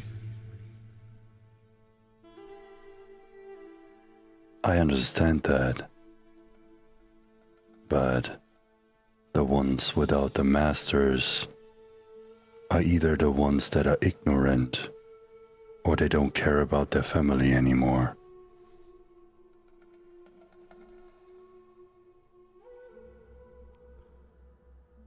You seem to have a certain impression inbuilt.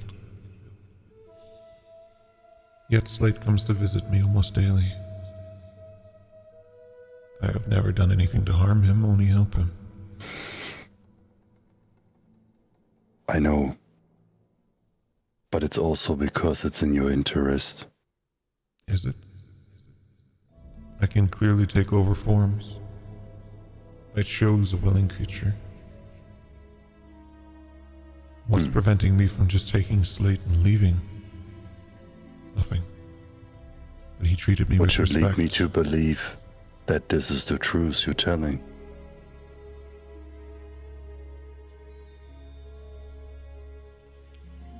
If I were to prove it, I would in turn be breaking my own code. Which I'm not willing to do. Something I'm sure you can recognize and understand. I respect that. But you should also know that we are not allowed to make this decision ourselves. Because if you're not telling the truth, you might not only harm us, but the ones that we swore to protect. This I understand and respect. But I am merely a prisoner, simply requesting an execution. Nothing more. And I just ask for a little bit more patience. That's all I'm asking for. You have my infinite patience. Hi. And in return, I'm willing to make myself useful. All you have to do is ask. You don't have to pay for things that should be naturally given. And if you're telling the truth, you will get the support that you need without any payment. You see, I want to believe you, but everybody wants something eventually. Even your precious Maleficums.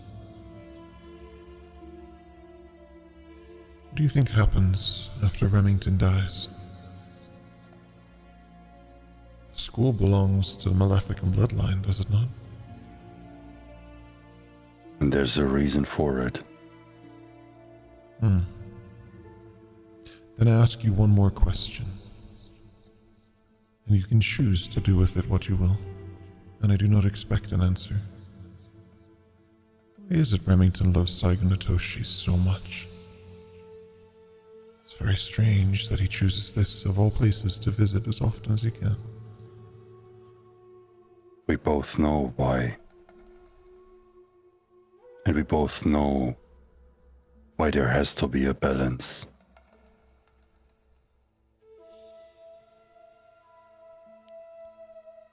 Well,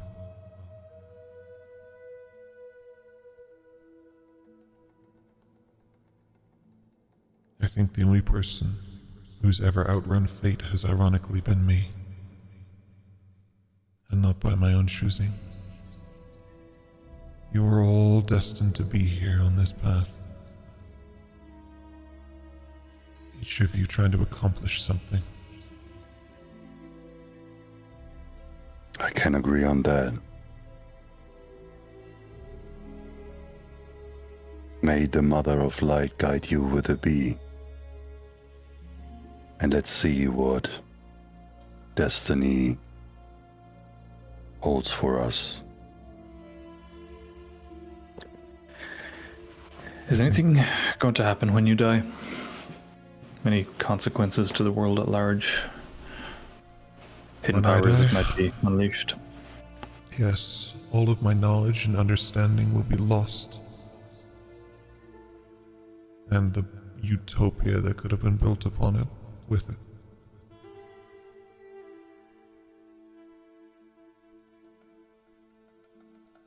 Can you pass on your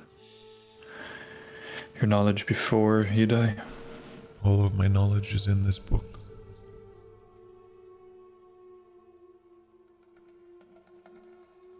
But I can help. If Slate gives me permission to use his mind, but for a moment.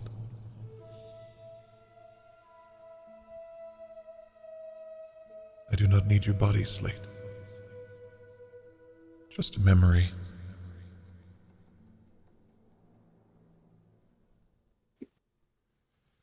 I agree. Can you answer a question then? As you're talking to him, his eyes close. His hand reaches out towards Slate. There's almost a breath of fresh air. That feeling of you've stepped out of somewhere just dusty and you get air for the first time and it feels good. It will take time, but that should come to you soon. Though I'm not sure you're ready for it. I believe it will serve you and Dash quite well. You had another question.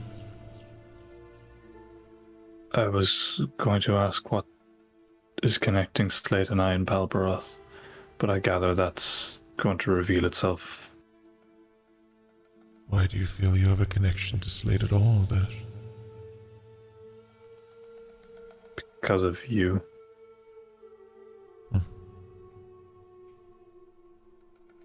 So you did not believe a word I said but moments ago, and now everything I say is gospel. You're an interesting fellow. I choose to remain skeptical, but I'll take your answers and decide whether I believe them later.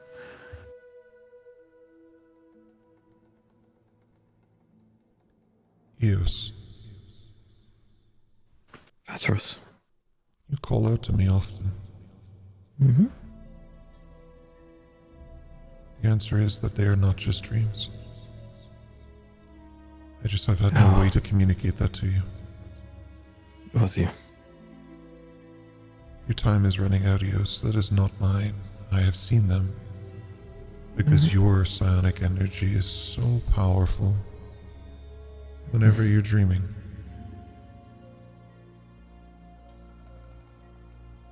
These are not visions that I wanted. But I know you care.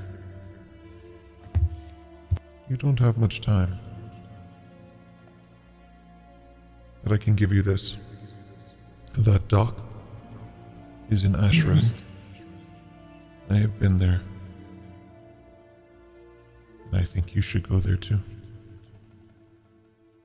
Though I would not take your current appearance with you.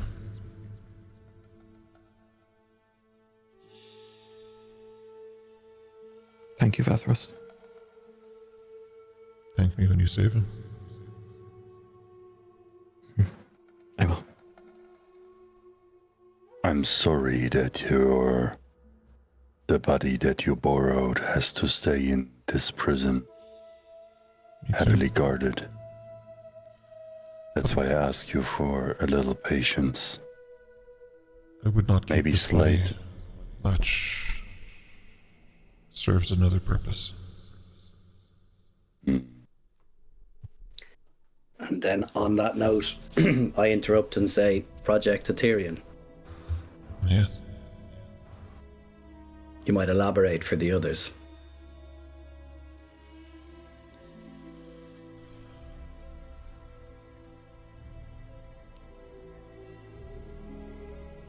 Respectfully. The others already know. I meant the others in this room. Well, Dash has been face to face with Project Ethereum. Or have you forgotten your time on that boat?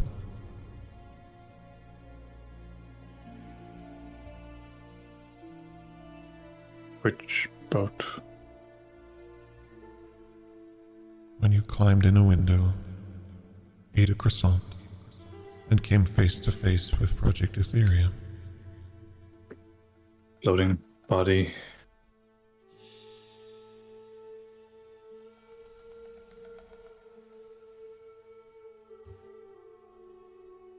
So it's linking back to Decker. Not intentionally. He's just a pawn in a bigger game.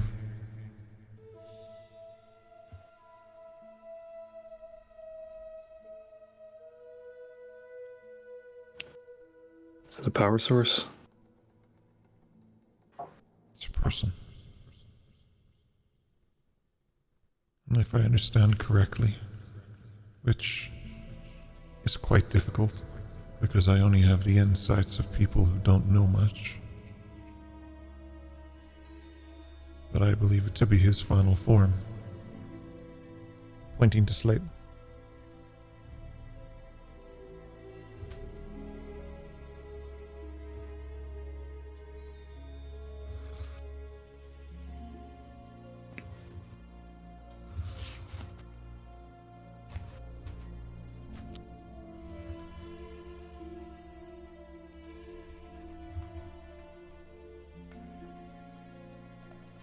That's a lot to process.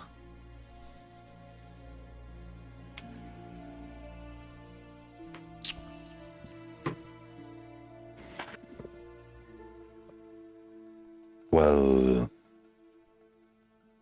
if this conversation is done, shall we proceed?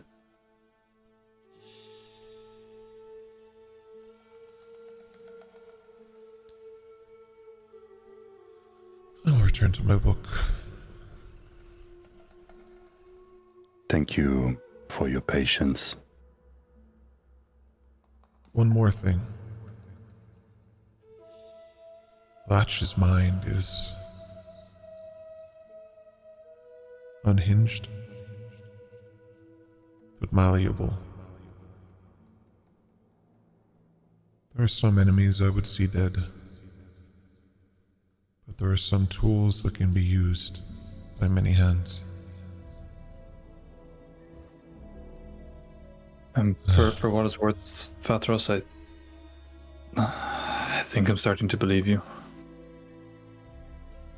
Just closes his eyes, and the remnants of purple flesh that had appeared through the changing shapes of of Latch become normal, and Latch's big kind of wide-eyed wonder appears once again. How did I get here?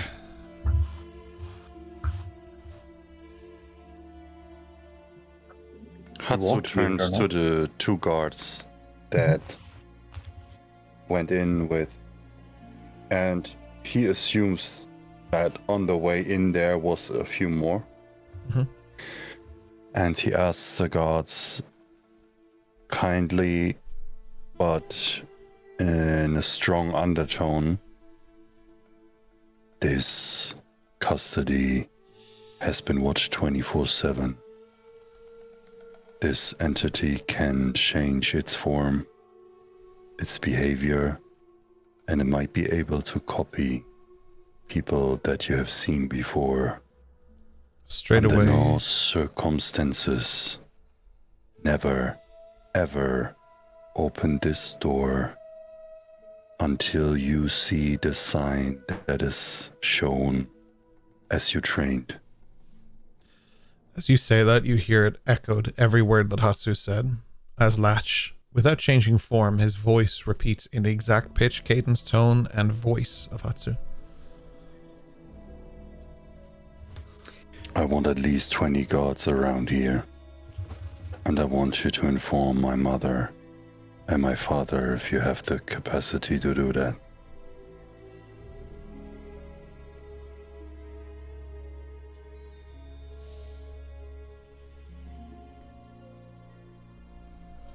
I hope you don't really like these guards, Hatsu. It's interesting. Hatsu. It's a good name. One you don't easily forget. I'm going to walk over to the bars and I'm going to gesture and put my arm through up to here for like a handshake, a grip. So it's clear what I'm offering, and I'm going to beckon Latch over. As you stretch your arm out, first he flinches. Yeah. I think I'll pass. And I'm going to say to him, I didn't know if you could be trusted. I still don't. But I mean, I think we might be heading in that direction. You say it's behind the bars, but if you were connected to the book and he was connected to the book, when you let go, either he has the book and he's in there, or you're in there with him and he has the book. It's up to you which of those two. But for his connection to Vathros, he needed the book. Yeah, well, so I would have always had the book. I would never release the book. Okay, so you two are together. So you're on your way out and you're saying that to him then.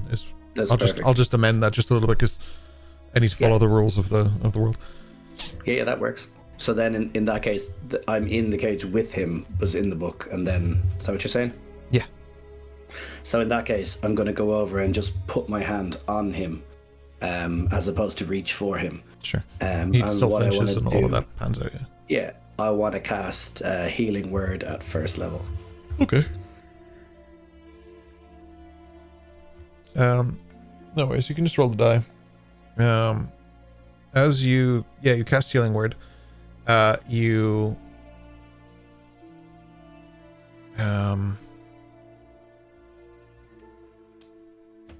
I'll just say it. Yeah, you get, because you're on D&D Beyond, I'm just trying to think, but I think you have to roll it, so yeah.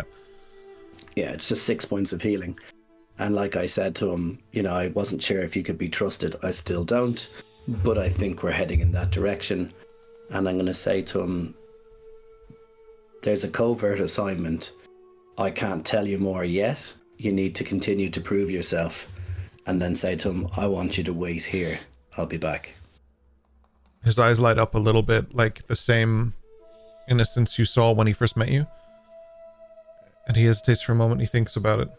Make a persuasion check. And I was going to ask, I presume I heard the thing about, the mission when we were on the way over. I'm not always sure that you know where you are, but yeah, I'll say okay. Got that I'd like to add to what Slate is doing. Okay. And I'll just kind of follow up with, you need to watch, you need to listen, and when we come back, you need to report. I'll kind of whisper it, like, I'm sure that the team will know that I'm full of shit, but I'm hoping that I can Sure. I'll give Slate advantage, yeah. Okay, so that's an 18, and I will just roll again. 23. Okay. Oh yeah, sorry. I have the dice up, but I forgot your rolls for some reason are hidden. I'm not sure why. I need to check and see if there's a setting. 23. Okay.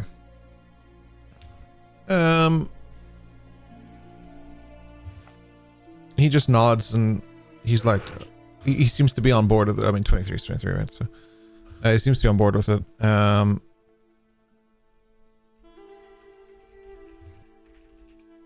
Yeah. Yeah, I'll say that's fine. Yeah. I had one more thing after that, actually. Mhm. Just to whisper to him, did you hear the name Hydeman while you were in Scorchwood?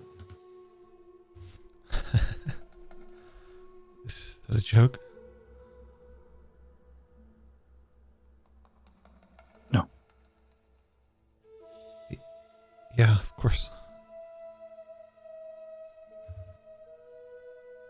And what were the stories you heard? I'm not falling for this test. No way.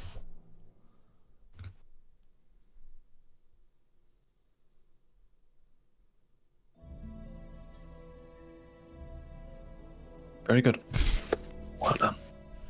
Just expecting daggers to just come through the fence. Yeah. Adriana, can I ask you for a favor?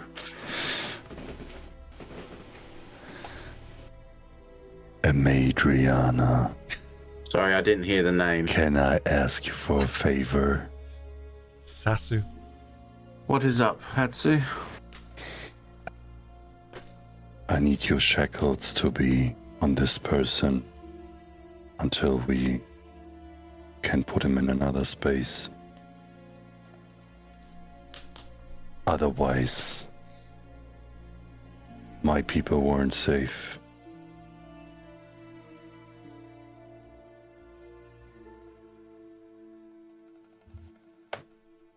What about everyone else around here? What if there's more of that to deal with?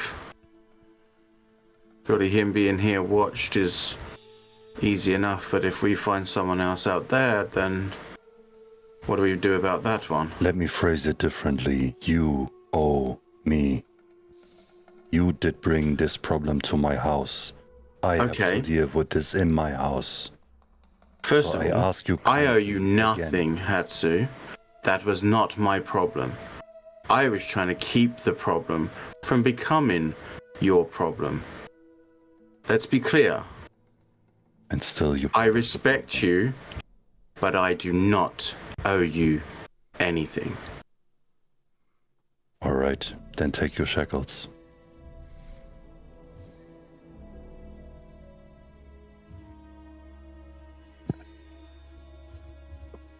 I know I'm the DM and I'm supposed to step in, but I'm scared. Yeah. How about a trade, Hatsu? As both I and Slate caused this problem, we'll stay here and watch him until something is done better. No.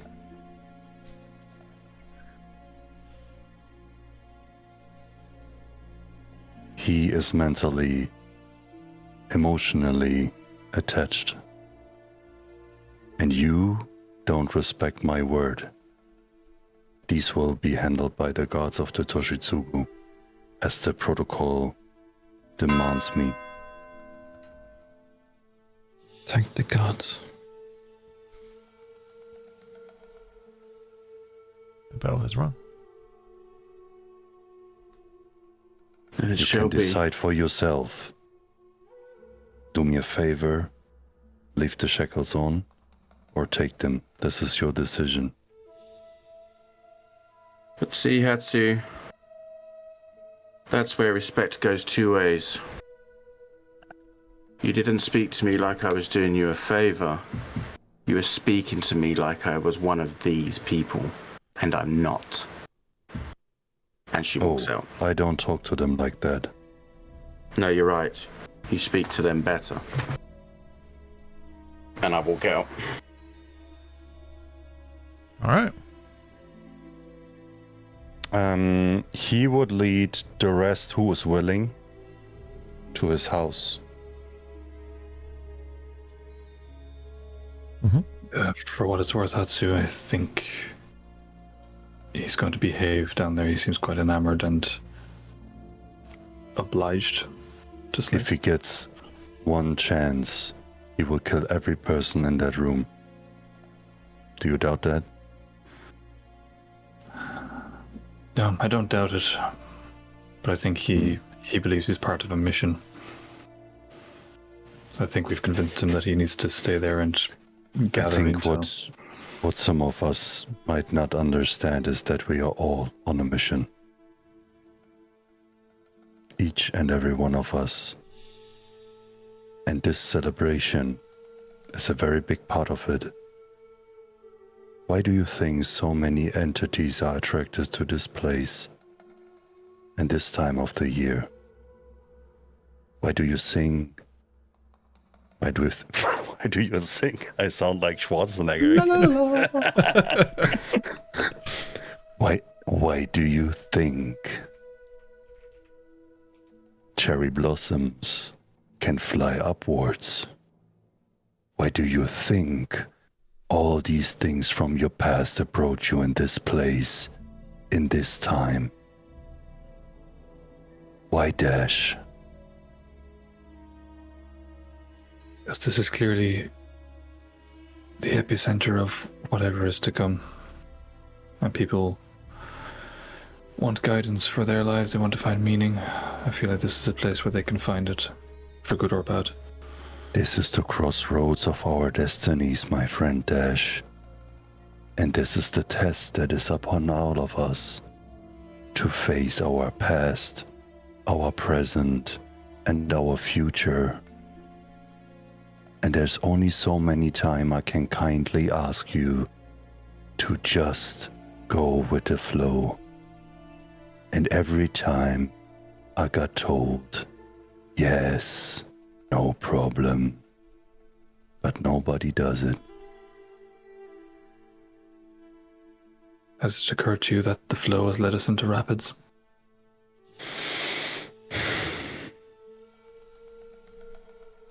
When will be the time when you step up?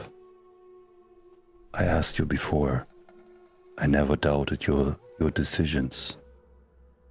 Nor will I in future. But there has to be a time where you take responsibility for your doings. As I did when I got the blade out to defend my brother. I've already taken responsibility. But we said we I would don't discuss think this so. in further detail after the festival. I will explain. I don't want to speak to you guys like that. But unfortunately, there's nothing more I can do about this. And he would look for his mother. I assume he's in the house. Whoever is there is there.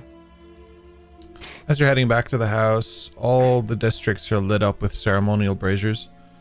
Music, acrobats, poetry readings, duels of grace, like non-lethal combat, occur throughout the streets. Food stalls are open. People are eating. The festivities are wild.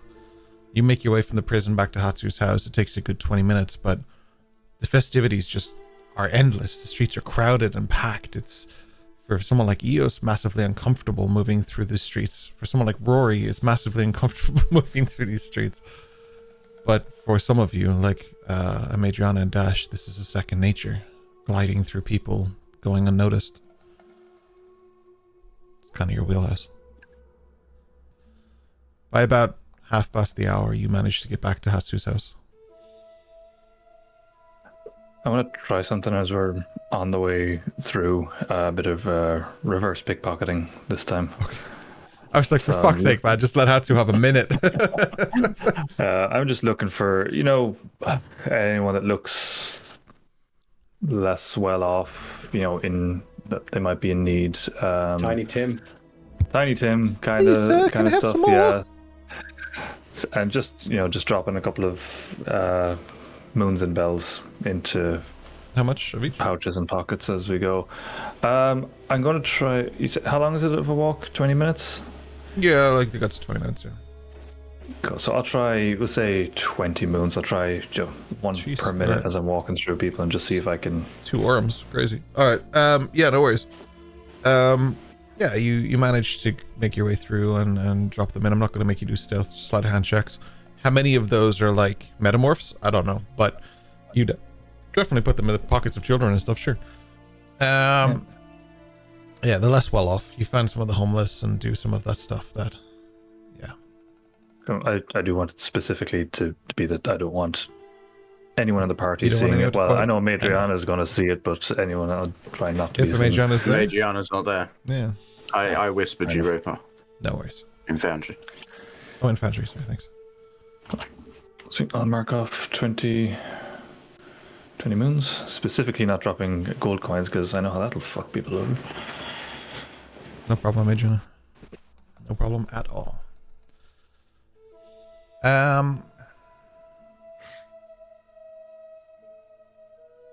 Cool. My brain's connecting dots. Cool. My brain's one brain cell is just like running back and forth between. I imagine your brain like Minesweeper connecting that. Oh, not that one. Yeah. My brain's One like single that, and Modron. then one single Modron just working his hardest. Level 1 Modron. Blast him. Yeah, no worries. Sorry, that's way off topic. It is like a Modron Minesweeper. Yes. Hatsu, you go home. Your mother's not there because she wants to be present for the Omegaverse one, so she would be heading down that way, is what the guards would tell you at your house. But if there's anything you want to do at home while you're there before you bolt out after her, you can do that.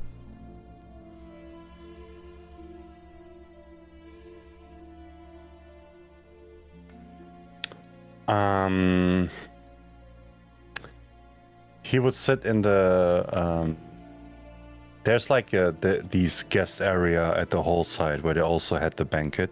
Yeah. And he would stand there with the group and he would say, Dash and Slate, I have you to ask for something. Happy to oblige, Hatsu. There's protocols in my family I have to follow, but I don't want to do it in the same way that we proceed with the other individual a few minutes ago. So I want to kindly ask you to stay in this facility.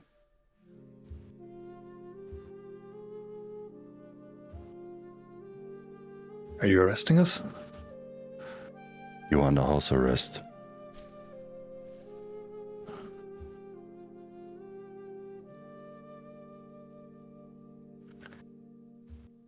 That's the only thing I Very can well. do for you right now, until my mother is back to decide.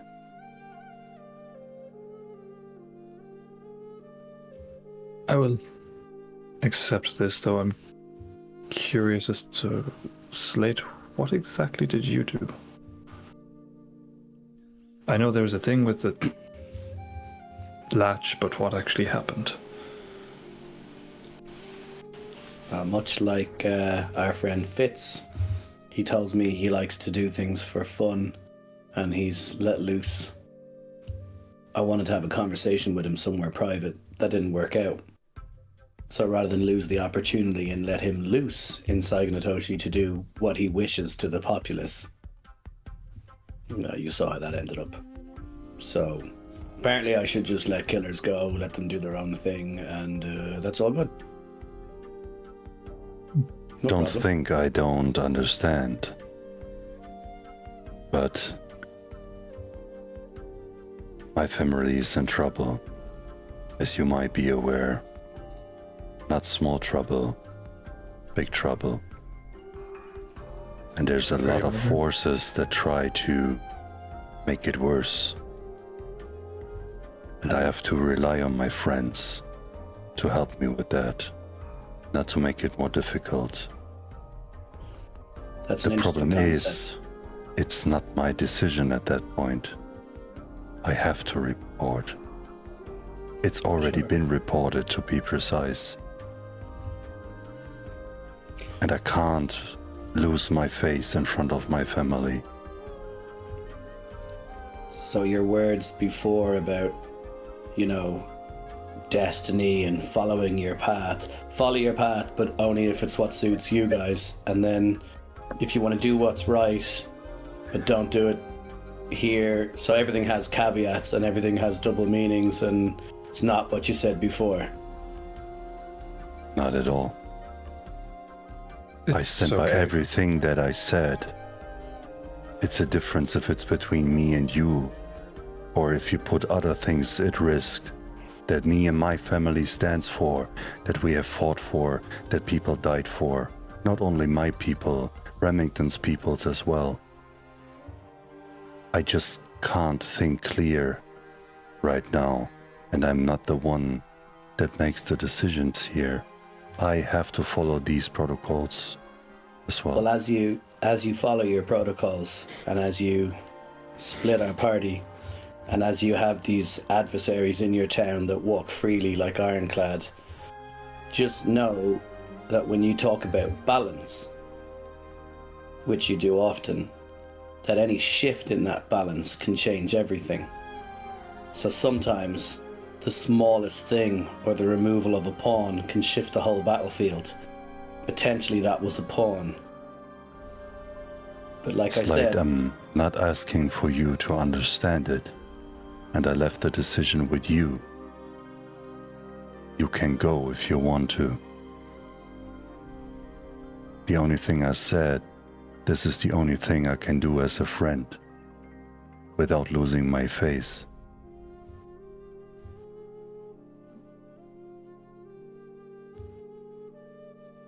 I disagree with it, Hatsu, but I will accept it. Don't do it for me, Ben. Do it for Lissa. For Lissa? Hi. I'll tell you. What does this, she have to Natsu. do with this? She's your woman. She will be the mother of your child. She has to live with this as well. Hatsu, that is very much like emotional blackmail. I don't like it. I did not expect it from you. That's how I feel. You can accept that? For a man of Or honor, not. that is a dangerous road. I would urge caution using people's family in such ways. But, as I said, I respect you. So I will honor your request.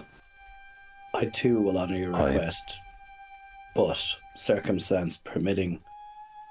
For now, I'm happy to stay, but if something happens outside the window, or someone needs assistance, or something that draws me for a higher reason, if I have to go, I have to go. For now, I will do as I'm asked.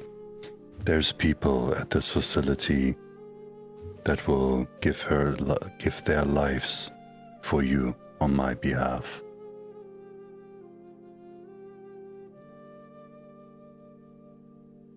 If that makes you feel better.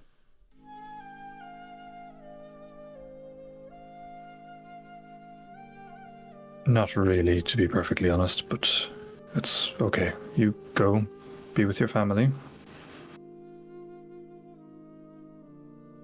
And we'll wait for you to come back. Hi. Hi. And on his way to the main door, he looks at Eos and Aldrin. Do you want to follow or do you want to stay? I'm with you, Hatsu. I'll go unless I look over at the two boys and I say, unless I'm in trouble for being kidnapped. Not yet, Eldrin. I am sorry for bringing trouble. If Did you volunteer to be kidnapped?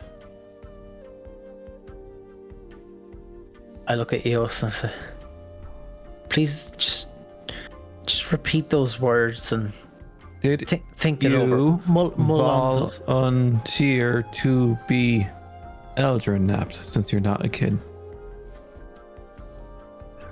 Are you? How old are you? Who would want that? Old enough. Why do people question my age? You I was kind of say loud. That's the point, Eldrin. You were the victim. Just As go. the victim, I am leaving. I walk out. I love you, Kyle. I sarcastically shout, "Don't do anything I wouldn't do." That means you can stab little girls. For fuck's sake.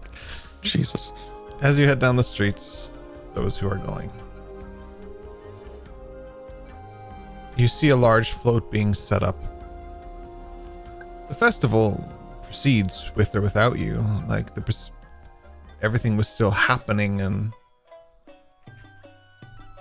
as the crowds act up and as the general city is thriving and alive, there's a section of floats that are dedicated to Omegaverse. You catch the tail end of Simuel's speech, and Omegaverse will bless this city. I don't know why he sounded cowboy, but it's fine.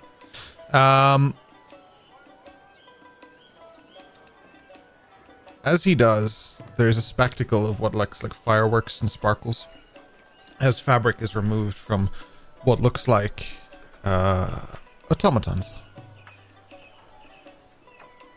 They are designed in every way to look like the Kensei. From the ceremonial garb that they wear to the weapons that they wield.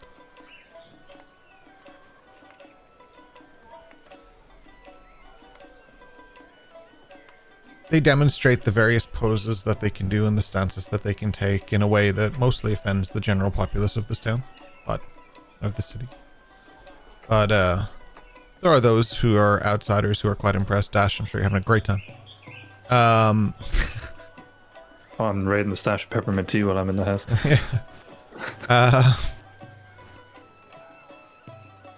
The demonstration goes on, and they said, like, Simuel's final thing is, you know, let the year ahead be guarded by progress, not fear.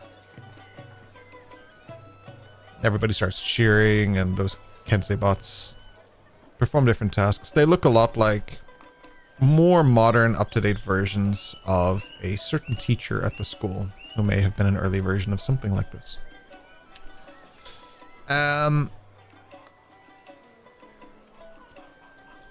The bell obviously rang. I forgot to ring it earlier. My bad. Before the Omegaverse thing. My bad. But after that, it also rings as Hatsu is looking for his mother in this crowd.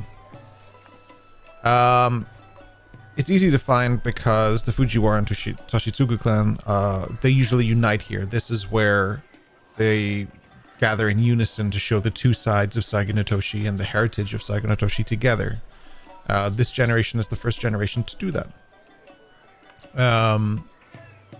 Fireworks ignite in the sky and stuff, and Hatsu, you find your mother, and you find Ayami and Lissa on the Fujiwara float. Hatsu, you find your mother on the Toshitsugu float. Your father is not there.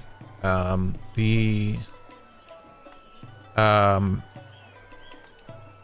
crowds are going wild because the people who are local to here and know this place and live here are very excited to see both the Fujiwaras and the Toshitsugus, so they're cheering and clapping, and the music starts to ramp up, and everybody gets really excited, and they're singing and dancing around the floats as the floats move.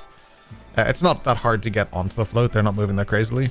So Hatsu, you just kind of very effortlessly skip onto the float, and your mother's there if you need her. Eos, Aldrin, do you excuse me for a minute? Oh, of course. Feel like home. And he would like get to his mother, and he would whisper in, I would describe it, it would be something like Taka talk, but not with taps and stuff. So the Toshitsugu have a very own way to talk. Sure. If it shouldn't be listened to, and I have to request the headphones off, please. Also known as Taki Talk. Headphones off. Ta-ta! Go ahead, my friend. I'm gonna make this real Everybody's quick. head looks so Basically- skinny without headphones on. Do you see that? Like if you look at all their heads, they look so thin. Sorry, go ahead. So basically, he in this whisper talks, he asked his mother, "Mother, I had to make a difficult decision, and I know that you're wise enough to tell me if it was the right one, because I don't." What is it, Hatsu? Well, one of our guests murdered a king's men, and another one attempted to deflect an attack from an entity that can change their appearance, but in the public it looked like a little girl that they have beaten up.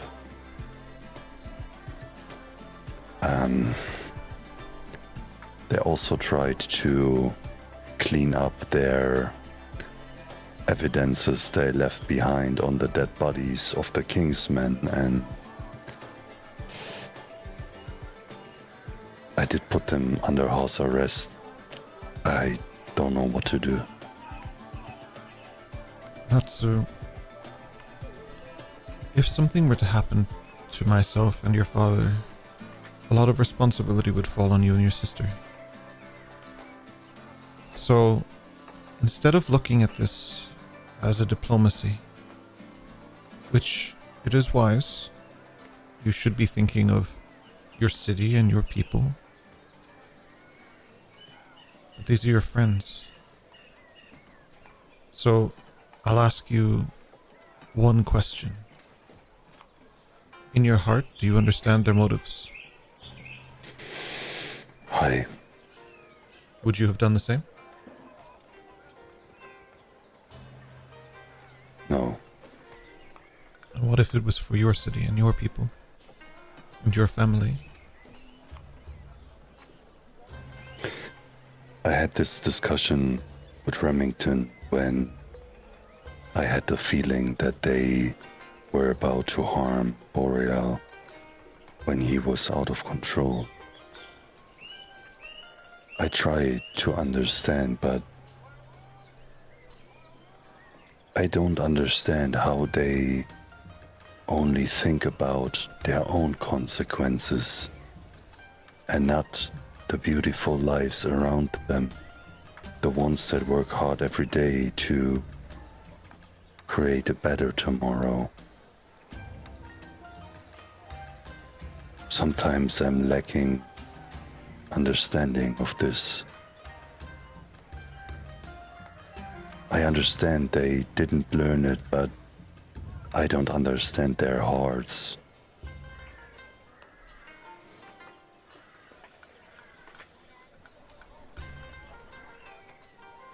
At the beginning of this school year, your brother, through no fault of his own,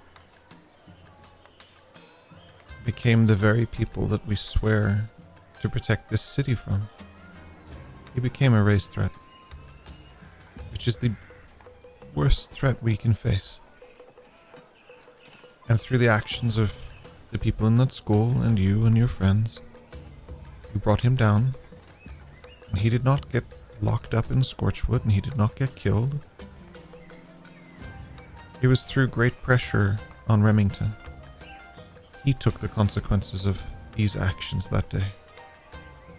And you and I know that Boreal would never intentionally hurt anyone. She looks over at him and he's like standing on his robe and he's trying not to fall off the float. But he's not the most careful person either. And things will happen. And he will fall into the wrong eyes and he will get in trouble. But I know that you have his back to protect him because that is your job. His job is just to do his best and your job is to just do your best. But when So, how How do I proceed if I have to protect my friend, but I feel what my friend is doing is wrong, and no matter what I say, he's so convinced that slaughtering and murdering will change anything. How should I deal with that? I can tell you. You are looking at this from the perspective of someone who grew up training their whole life. You grow up looking up to someone, and you feel that those who need training should look up to you if you know the information that they should learn. That's not how allies work. That's not how friendships work. It's not how relationships work.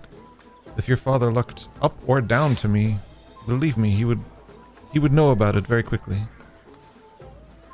Sometimes you see Hatsu, as she says it, like everybody that is kind of close would see that Hatsu flinches like a little bit and bows like a little deeper.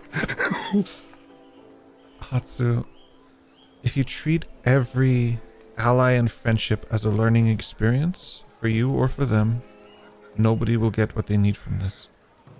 You need to be fluid. The wind doesn't bow to everything that comes to it. The wind moves around what it needs to move around. It is fluid. Minerva made it this way. And you need to be fluid like the wind. Aye, but you know me. I'm scared that I lose myself if I don't stick to the guidelines. I think you're scared that you will find yourself when you step outside the boundaries that we have put upon you. Your father sticks to such strict guidelines, and look at him. He hasn't enjoyed a day in centuries. I'm just afraid I'm putting more pressure on you, more than necessary, with actions that are unnecessary. I just don't want to lose both of you.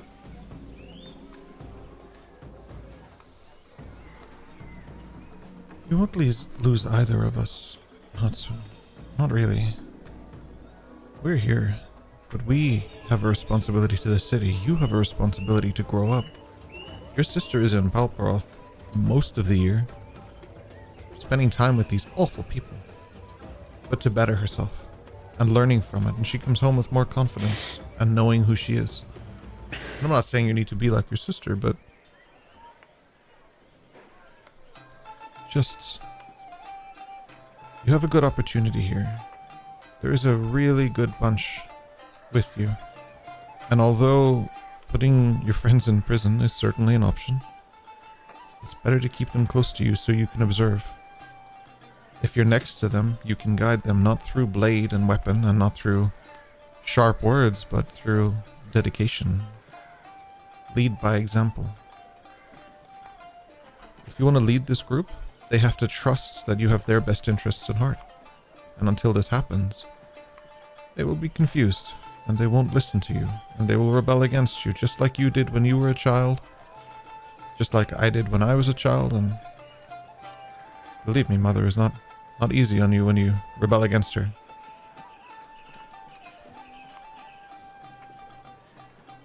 Hi. Well, Loosen the grip. Hatsu. would you take care of my guests for a second? She looks over at them as they play rock, paper, scissors on the edge of the float. Yes, I think I can do this. Well, thank you for your wisdom. Hi. Before you go, Hatsu, just wave off to the edge. There's some people over there that are very excited to see you. And there's like kids, and they're like super excited. And she starts waving again. Headphones back on. I can tell when Ken is role-playing a child. How? Yeah. What the fuck? What a weird thing to come back to, Kian. Like, I can see him doing his little thing. He's looking up. I'm like, that. He's definitely like, there's Damn a it, child reference here somewhere. I think that's a good Okay, thing. you, Does Hatsu have a kid? like Eos and Good question. Aldrin would feel like a heavy shake of the platform that you're on, and you just see some dust as Hatsu sprints out like you've never seen before. People in the crowd are like, ooh. Kids are like, ooh. But this time he's not trying to blend into the crowd, like he's full-fledged on rooftop super sprint. Yeah. Like the devil is chasing him. To be fair, he's going way through this crowd at the moment. Yeah, no problem. Is he doing that like Shaolin thing of just running across people's heads? Like, That would be fucking epic if That would have been cool. Possible. Yeah, I'll say, hell yeah, he's doing that. And people are like, all right, let's do it. Yeah, let's say not heads, maybe shoulders. Shoulders, okay? yeah, I'll say shoulders and stuff. Okay, so he's like old school kung fu movie style. Hell yeah, let's do almost it. floating over the fucking shoulders and everything. Like his life depends on going forward fast as hell.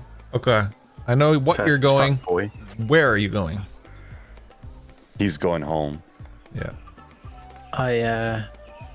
I turn to Eos and I'm just standing still, and I'm like, do we follow him? Because I don't think either of us are catching him. We better. I don't like crowds. Let's go. Just as you're about to go, you feel a hand on both your shoulders, and it's Hatsu's mother. I would advise you guys stay here. Oh, okay. But, Eos, darling, if you lift your legs up. Oh. Now the crowd can't touch you. They would go to prison. Oh. Yeah. We will stay here. Thank you. She hands you a sakura, like a whole blossom from a stem. She hands you like the leaf and the stem and the blossom. And she just stands up and she starts waving, and people are like waving at the float. Just because it's a random hand on the shoulder, and because of obviously being kidnapped prior that day, Shit. I would have just been like, Jesus. Just like, I would She have just like hands you jumped a him, like, flower as well, but she's a lot less to say to you because she's not really sure. She's never met someone jumpy from just a bare touch before, so. yeah. I'm just like, oh, this is Toshi. Yeah, sorry. Can I sit down? Yes. Yeah. It's been a day. How's your day? I wouldn't sit in the throne. I would. No. Can I sit away from it, maybe? I would Not sit on next it. to Eos on the side there. That might be wise for you. Okay. Okay. Here, Eldrin, come on. I like bow, and I'm like awkwardly bowing. I'm like, hi, yeah, bye, hi. Eldrin, you're gonna fall off the float if you walk back like this. Hi. Do you know what? Eldrin gives a bit of Boreal vibes. There is maybe that's why she likes him. There's like a recognition there. Okay. Two idiots from the same nutsack. Slate and Dash. You hear the door open. I'm not sure how quiet Hatsu's being, but Oh, he doesn't care about stealth at all. He's just like basically open. running the door in. Yeah. yeah. Dash, you were just sweeping behind the door and you just get knocked out of the way. We're busy playing dress up and Yeah, you guys are wearing your clothes. What you don't realize I want that is to be a thing. when the headsets were off, we were texting, and I said to him, when they come back to us, we should go and we should dress up as guards, and we should be like imposter. We both use our disguise kit, no abilities, and see what the guards do. And then I was like, oh, we could go into Hatsu's room and dress up as Hatsu. So this is the conversation we were having. Okay. So Hatsu would arrive while we're mid conversation about how I'm to on entertain board. ourselves. I'm on board. You guys are like halfway through getting dressed into like clothes for the Toshitsugus that you've piled downstairs. You look over as the door opens and Hatsu's just standing there in the doorway. What? We didn't leave.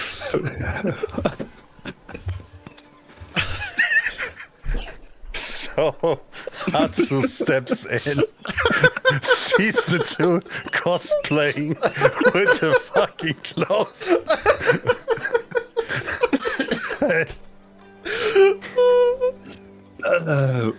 He had a whole thing prepared on his way, but he starts with, well, I think I now understand. My father would tell me that I would understand if I have kids, but I think I understand it now. What are you doing? Oh, God. We were... There's no way to disguise this, Hatsu. We were fucking around, I'm gonna be honest with you. We were asking, do you have any 5,000-year-old wine lying around here, but we hadn't got to looking yet. As he looks at you, you would... I mean, you can't see his face, technically, but you would see in his whole body posture that his tension that he usually has would completely drop. And he would go down on one knee, and he would have his right fist on the floor, and with the other hand he would be on the floor like half a triangle, and he would bow down with his forehead on the floor, and he would say, "Do you forgive me my behavior?" I'll just kind of look to Slate. Half of Hatsu's other mask falling off your face. Just like, yeah, half dressed in this fuckery and go, absolutely, you might have to elaborate. I pick up a dress from the pile and go, only if you wear this. No, I'm only kidding. I throw it back down. He throws it back down. There's no respect anyway. Just my whole life I felt that I'm responsible, that I have to carry the honor of my family into the future. What I've never learned is to make things because I wanted them to happen. And my mother reminded me of something that is more important than following a protocol. I'm scared to not follow the protocol because I'm afraid to become somebody that I don't want to be. That's why I judge without my heart. And I'm sorry for that. I'm gonna sit down cross-legged in front of Hatsu. Who is it you're scared to be, Hatsu? Oh, basically you, if you ask me, but sometimes I also am scared to become the version of Slate that I don't want him to become. And sometimes I'm afraid to become a bloodthirsty devil. Do you want a better world, Hatsu? Yeah, but I'm afraid I might come to your conclusion that it's better to kill everything and start fresh. It's not better to kill everything, but a better world requires sacrifice and deviation from protocols. You're a good man, Hatsu. The protocols is the only thing that kept life, if it's in my regard.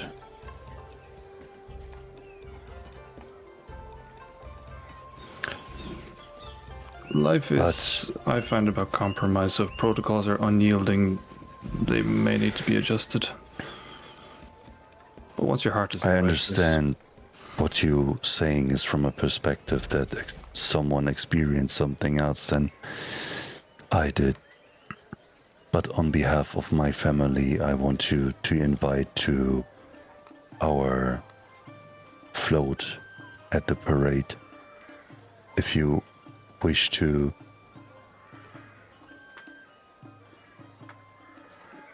back at Slate, half dressed, and go. I would like to. I'm gonna walk over to Hatsu because he's still down on one knee and just. I'm not gonna say anything. I'm just gonna put my hand out to lift him up, you know. He lifts the right hand and grabs his forearm and stands up. Hatsu, might I ask, since we have already kind of begun this process, do you have anything more suited to the occasion than my usual suit that I could borrow?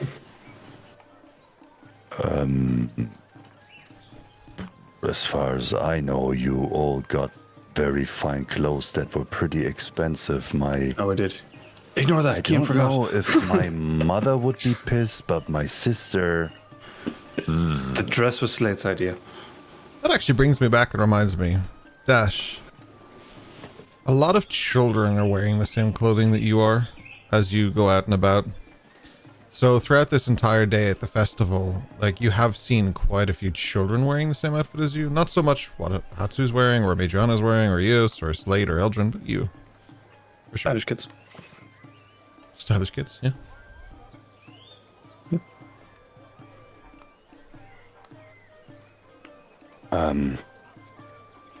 Is it okay if I describe the way you have to go? I have to look for Madriana, I think. Absolutely. Do you want help to find a Madriana? If you don't mind. Sure. But can you actually see something when it's dark? Oh, yes. These glasses from Remington help. To make me look like a bit of a Palparothian. I mean... But they help. Okay.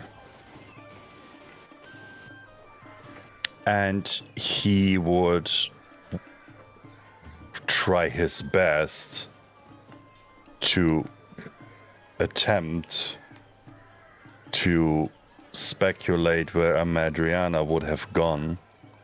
I'll just send a message to Madriana. No, I just wanted to see Rory's reaction. That got me as well, because I was like, wait a minute.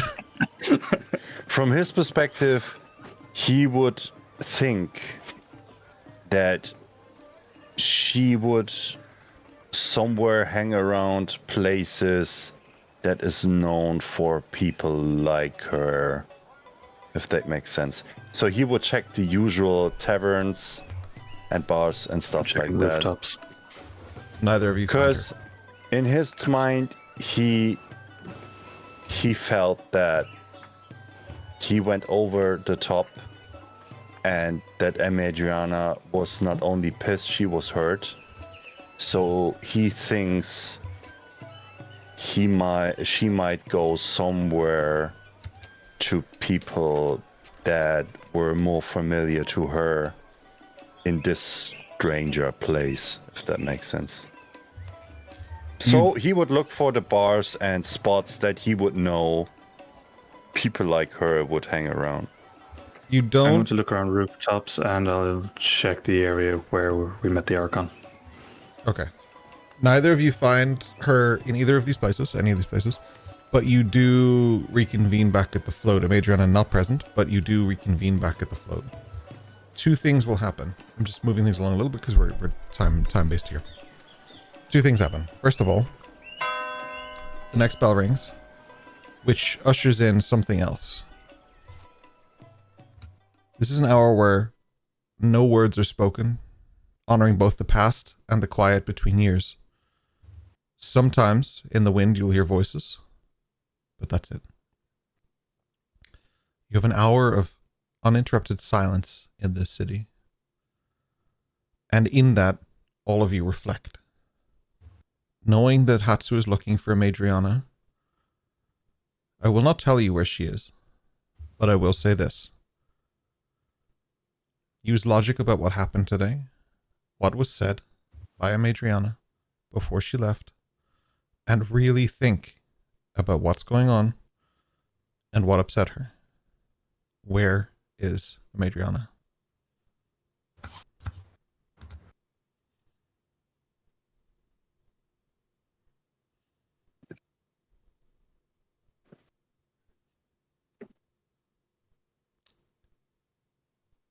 What did she say before she left?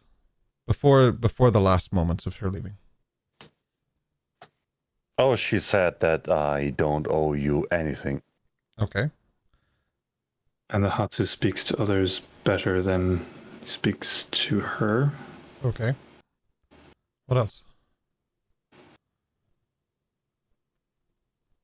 More specifically about needing the shackles for others.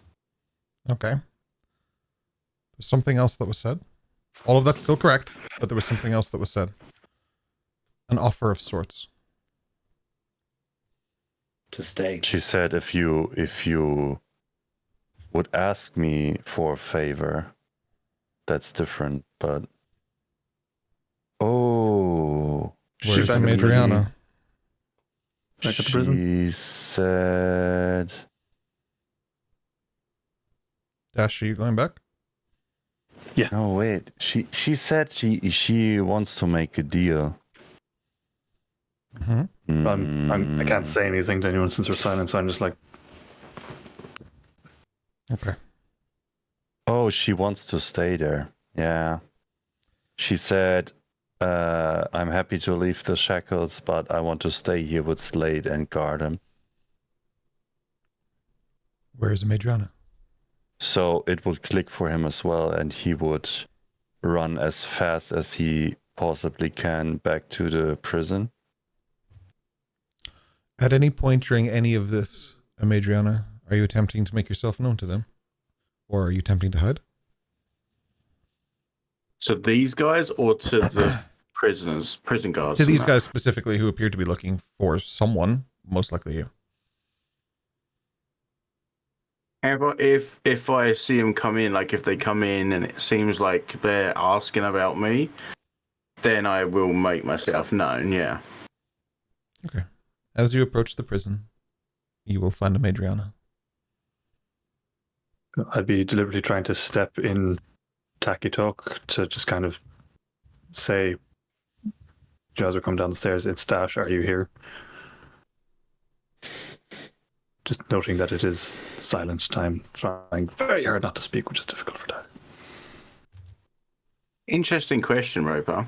That's something that was we haven't actually ever broached this anywhere, as far as I'm aware. Can I tacky talk through sending?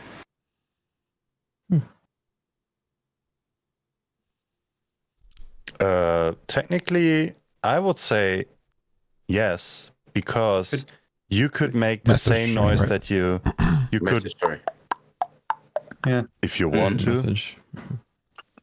Morse code. Because you can think the sound. You have to whisper the message. So message has to be spoken aloud, but just very quietly. So you could do it the way Busy's saying, I suppose, and just but No, in that case, I would kind of just point out towards the door from where I'm hiding, knowing that that's the way they're coming in, and he would just get a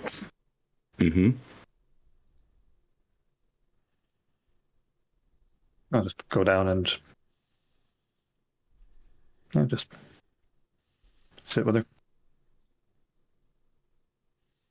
So, depending on how this prison cell is like situated, essentially I'd find whatever the darkest corner is that still has vision on where the guards are and where he is, and I would just blend into the shadow. yeah. And then if Dash comes up to me, I shall... he knows by now because we've done this a few times, like... So, the way Madriana operates and how most people would operate within our line of work is if you're stood next to each other, you have one hand flat and one hand like that. The idea is that this hand's doing the tapping and this hand's receiving the message from the other side. Yeah. So essentially she's doing that with Dash, but obviously flipping hands because it's only one person she's talking to. That makes sense. You essentially get... Why have you come back?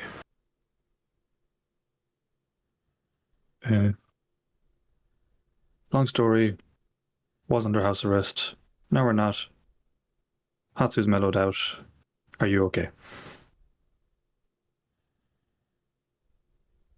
I'm fine. Prisoner seems relaxed. He has his orders. I don't think he's going to disobey.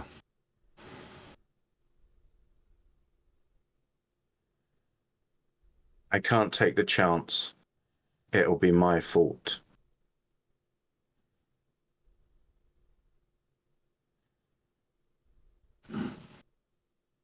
What are we going to do with him? Watch him until someone more qualified can deal with him. He knows my father, but I can't risk probing more without blowing Slate's cover.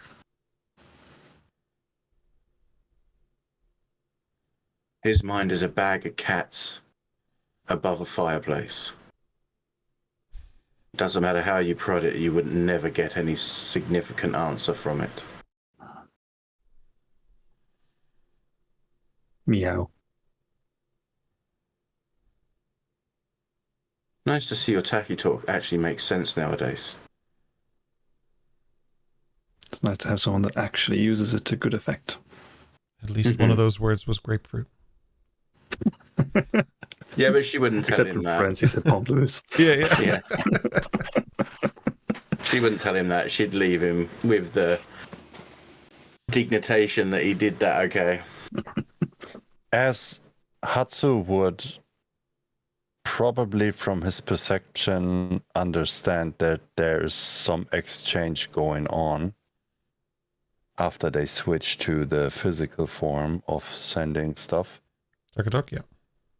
He would be next to Dash and also like let loose, get on one knee, get the right fist on the floor, get the left hand on the floor, and would put his forehead on the floor as well.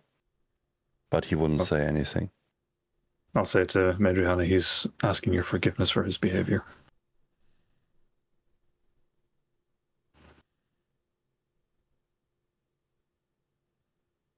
For someone so reserved, he has an awful flair for the dramatic, doesn't he? And then I'll not even lightly, I grab Hatsu's shoulders, lift him to his feet. He's seen this. The mouthpiece will eject as it does. She gives him a peck on the cheek. It closes back up and just says, and just does that. Hell yeah. Like standing in front of her, he would bow down as like, but standing, but he would bow in a way that he would only be bowing towards his mother. And you would know the difference between the bows that he used to do for Remington, for Ayame, for Boreal, but you've never seen him bow that deep, but at his mother's place. And then he would kind of try to lead you towards where the others are.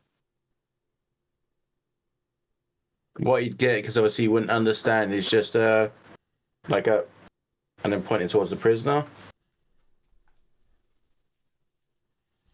And he would just put a hand like this in front of him and would just bow. And he would leave.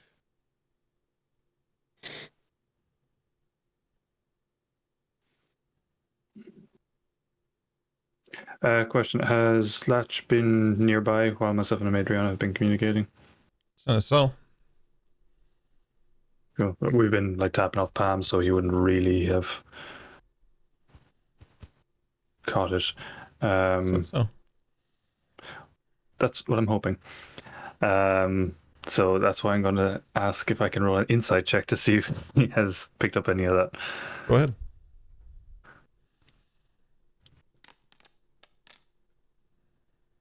That is going to use my inspiration, is what that is. For the podcast listeners, the Better. first one was a 10. That was 13 for the second one. 13. So, he seems preoccupied. With what? Looking out the window. I'll go over to the well, actually, I'll just ask Medriana. Have you spoken to him? She shakes her head at you. And then on your hand, you feel they didn't even know I was here till you came in.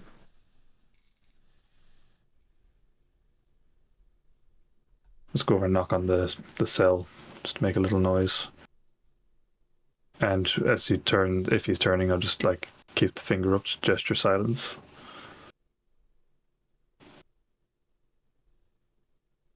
And lightly tap. Do you understand? When you tap that, he turns around, he like looks towards you, and then just looks back at the window. Just shrug to Adriana. Then just gesture that I'll follow Hatsu. Eos will, with the veil on her face, the one provided by Dash's mother, cross legs, sitting down, but she's facing directly towards Latch. Okay. That's all. A couple of minutes goes past, and I basically ask the guard to open the door to the jail. And I'll walk up to him kindly, like not in any aggressive manner, just holding out the manacles and just kind of give him a nod like, are we going to be okay with this? Madriana. He doesn't look at you because he's busy looking at the window. You hear something off. Those aren't cries of cheers and happiness as the bell rings. As the zenith bell, the 12th bell, as midnight rings. Instead you hear screams.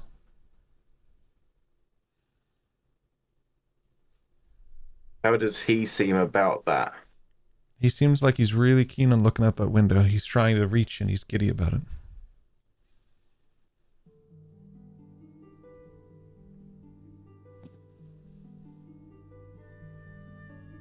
I just put the handcuffs on him and then run out. You grab him, you put the handcuffs on, behind or in front? Behind. Behind, and he's still trying to tippy-toe look out. What That's about the why I rest of figured you? like he's like paying attention to that, so I'm just click. And what about the rest of you? If I hear screams, I'm running towards it. Don't know if you heard them, but you definitely see Madriana look concerned and run. She can speak now though, so okay. Oh, If I just see grabbing everyone- his lapel and pulling him anyway. You all go? Get up slowly and then pick up pace. Yeah. Yeah, if I see everyone heading, I'm following suit. Same. So curious what it is you see first. Is it the burning sakura leaves? Is it the smoke in the air? Is it the crash as a large portion of this wall is destroyed beside you? Is it the people in the crowd screaming? Or is it the crimson moon above you? I'd love to know.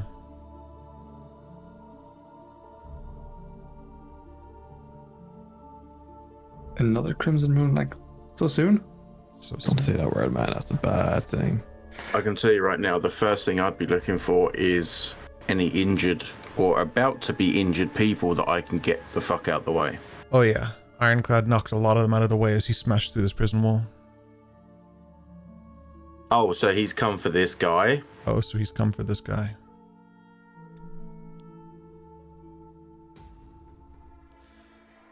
So let's have a talk. The only thing that Hatsu thinks about when he sees the Crimson Moon is, not again. Not again. How pretty is that moon, DM? Let me catch you up, Rory, my good friend. Please remember that I said that. Yeah, I remember those words. I'm writing it down. You see the remnants of a lantern flying in the sky, one that would have been released at the Zenith Bell. Ablaze. Crimson moon flooding it. The streets look like they're paved with blood. Maybe they are. Who knows? If the gods are looking upon you today, and this crimson moon is a representation of that, they are not pleased.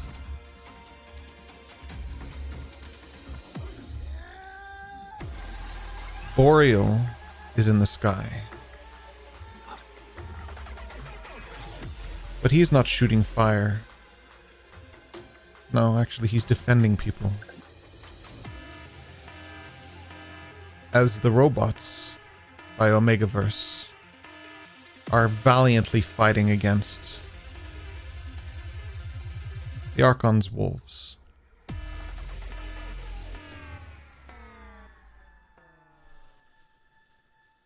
Chaos is reigning across these streets because several things occur all at once. The events that I unfold for you occur not in seconds nor minutes, but hours. I think I'll start with Adriana. Your first instinct is to help people. You start picking people up, making sure they're okay, but Ironclad is right there. He's taking that prisoner. This is your moment.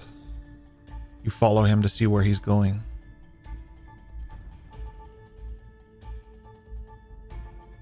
You see the council, the building that they belong to, is ablaze. The last place you saw your father and Hatsu's father.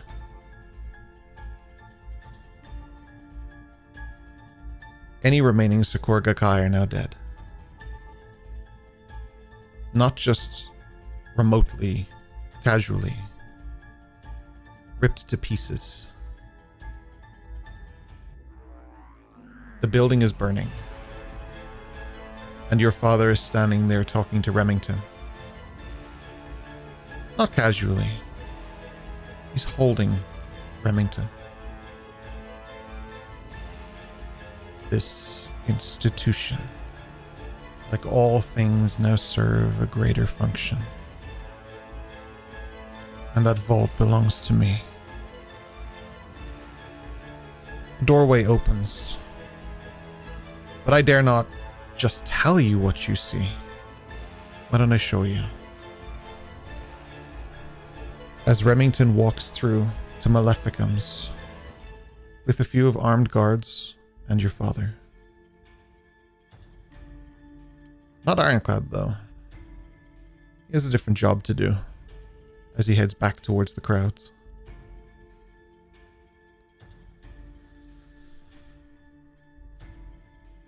Dash.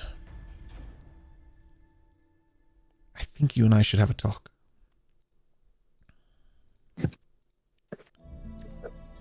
Lay it on me, Daddy DM.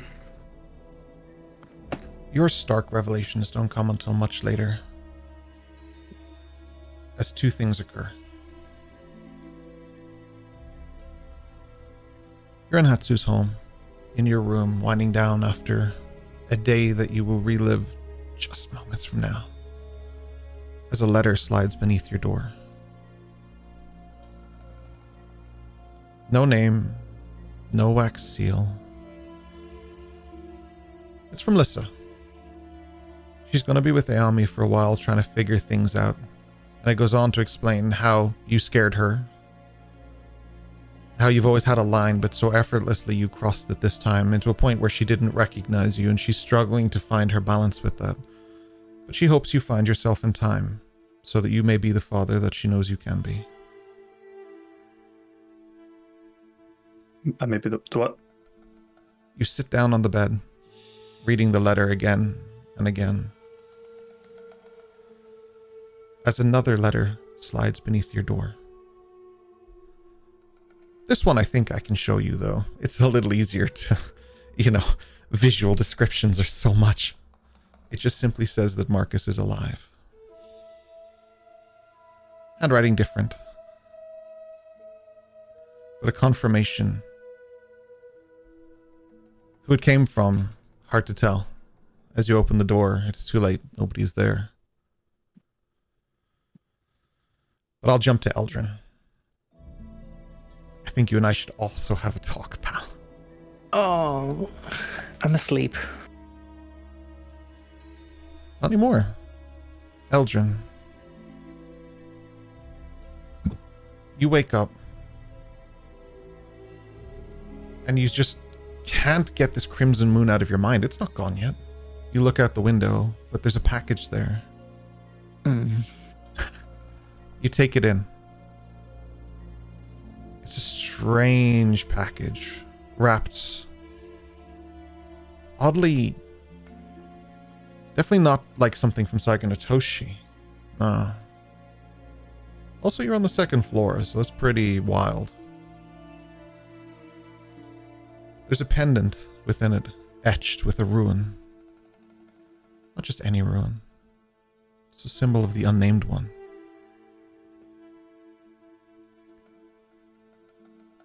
You look at it, and you go to put it away. Whatever. Symbol to the unnamed one, these fuckers, whatever. But it's got this magnetic grip on you, Eldrin. So just out of curiosity, why not?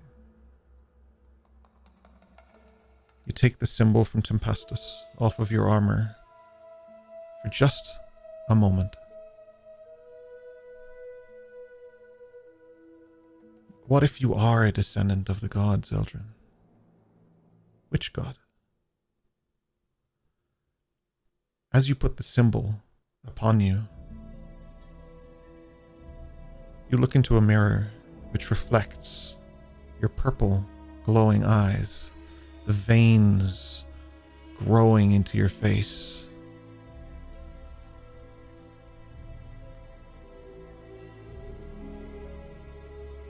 Choices, Eldrin. Choices. Is he gone yet?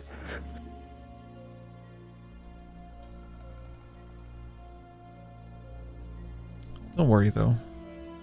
We're not done with this day. It's going to move back and forth quite a bit. But Eos, you try to rest after a long day, and all you see is the blood moon, but like you hear the words. You hear the words that Vathros said to you. It's a vision. So you have it again. It feels real, beyond real. It feels like you're there this time, more than ever before. The rain crushing down around you. You're on the dock. But you're not shackled and chained by a narrative, no. You can move. You run. You grab onto him. You feel his touch. You look surprised. Eos? Dad? He grabs onto you and holds you. As you hear the waves part, the creature emerges. And as it goes to slam down upon you, you are back in the room, dripping wet. Rainwater, salt water falling from you, gasping for breath, exasperated. He's not hanging on to you anymore.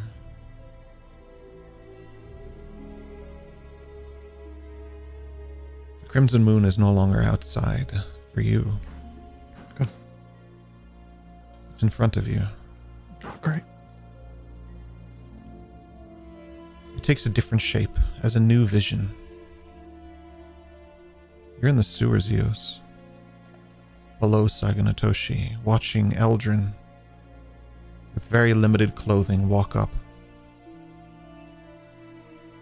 He's in some sort of rags, modestly,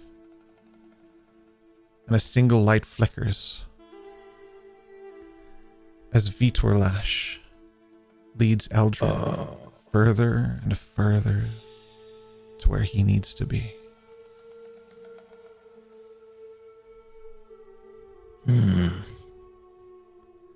Indeed.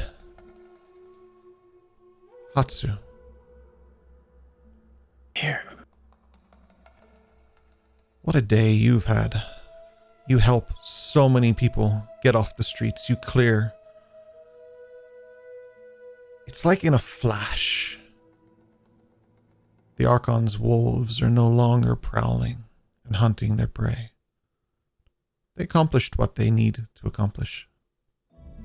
The distraction has been caused. Tired, you head home. Trying to find your family. Trying to find your mother. Trying to find anything. Any semblance of normality in this city. Because today has been daunting and taxing. And with each passing bell, it becomes more and more difficult. But instead, you're not greeted by your mother. You're not greeted by your father. You're greeted by a sword sticking out of the ground, a familiar sword, Kazujoba, with a ribbon upon it.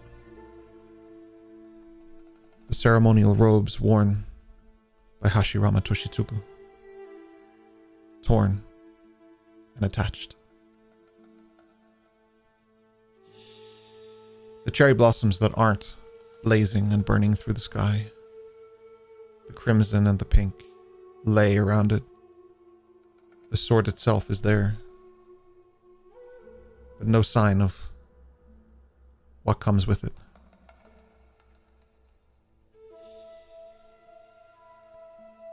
Slate, though. You're head deep in Vathros's book, writing. Strange thing to wake up to. Very strange thing to wake up to.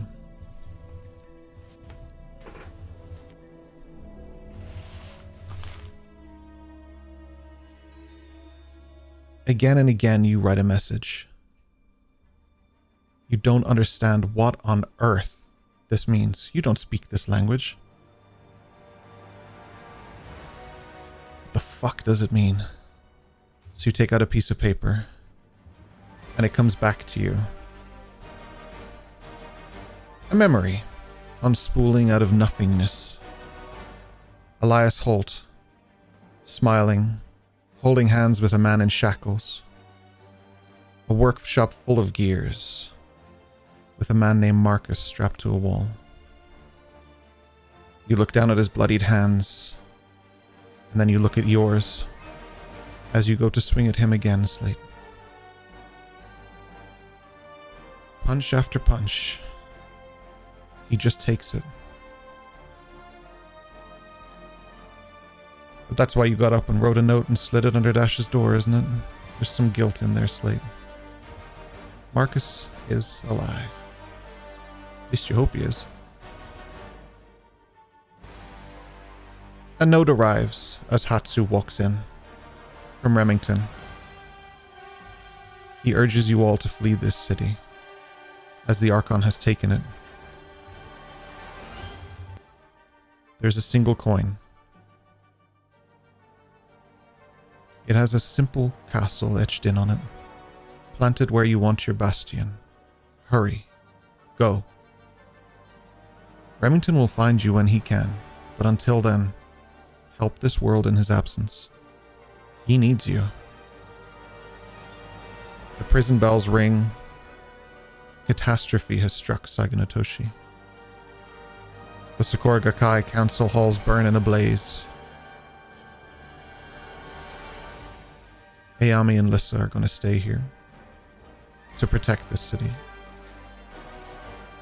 But you, well, with all of your newfound freedom, no way to return to the Arcanum, Saigo and Toshi in desperate need of help, and the Isles now helpless and unprotected from Remington Maleficum. I think it's time simply to say, welcome to level 5. Yes. And welcome to the Wandering Isles. Woo! What the fuck? Just as an FYI, Finally, like, this the manic campaign was is off. gonna kick off. After our 400-hour tutorial. Yeah. The shackles are off. Raise threats are That's raised it. threats. Enemies are enemies. Don't die. Trauma is trauma. All right. Well, I know where I'm going first. Same. West. Therapy. Oh, sorry. Yeah, west. Yeah. Eos's house. What? Actually, I think This that's week. roughly where I need to go as well. This week we will level up. Yes, we will. I will go over that. We will prep it. Talk to me. I encourage you. Communicate with me about your plans. Okay, so I have these ideas, right? Busy, you're fine. I have your Hatsu CV. Don't worry about it. But the rest of you, communicate with me. Let me know what you're doing. And at the beginning of the next session, we will level up. Oh, man. Well done. Welcome. But the session isn't over. In lieu of a post show, because unfortunately it is a little bit too late for one, I instead offer one more thing.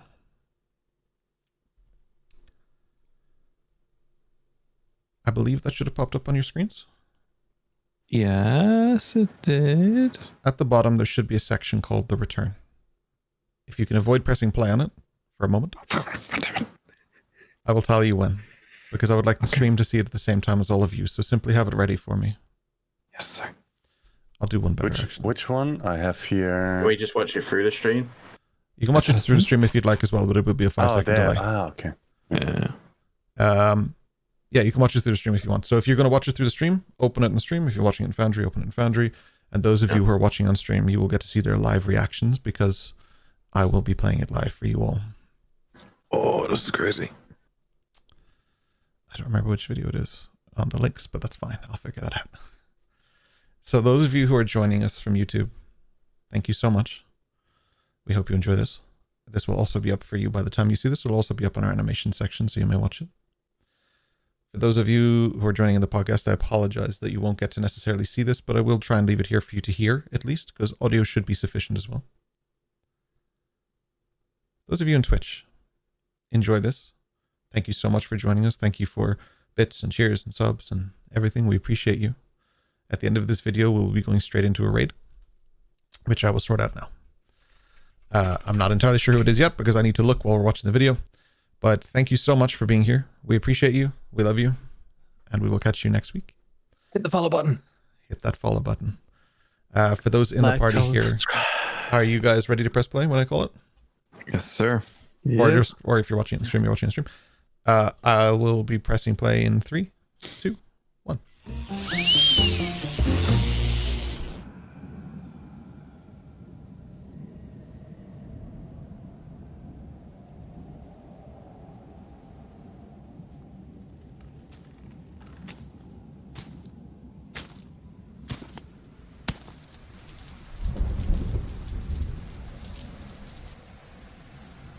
I can feel you just beyond. Forgive me for being so late. I had to search through shadows and silence to find you here.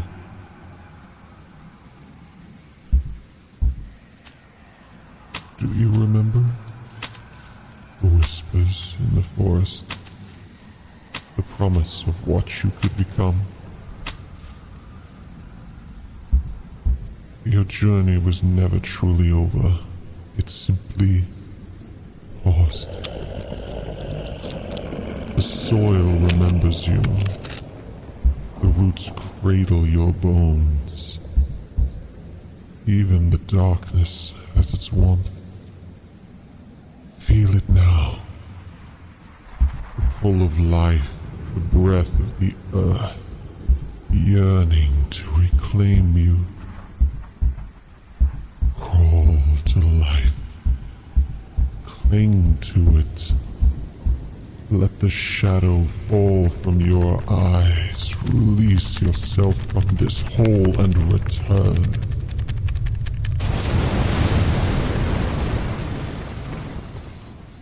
You're not dreaming anymore.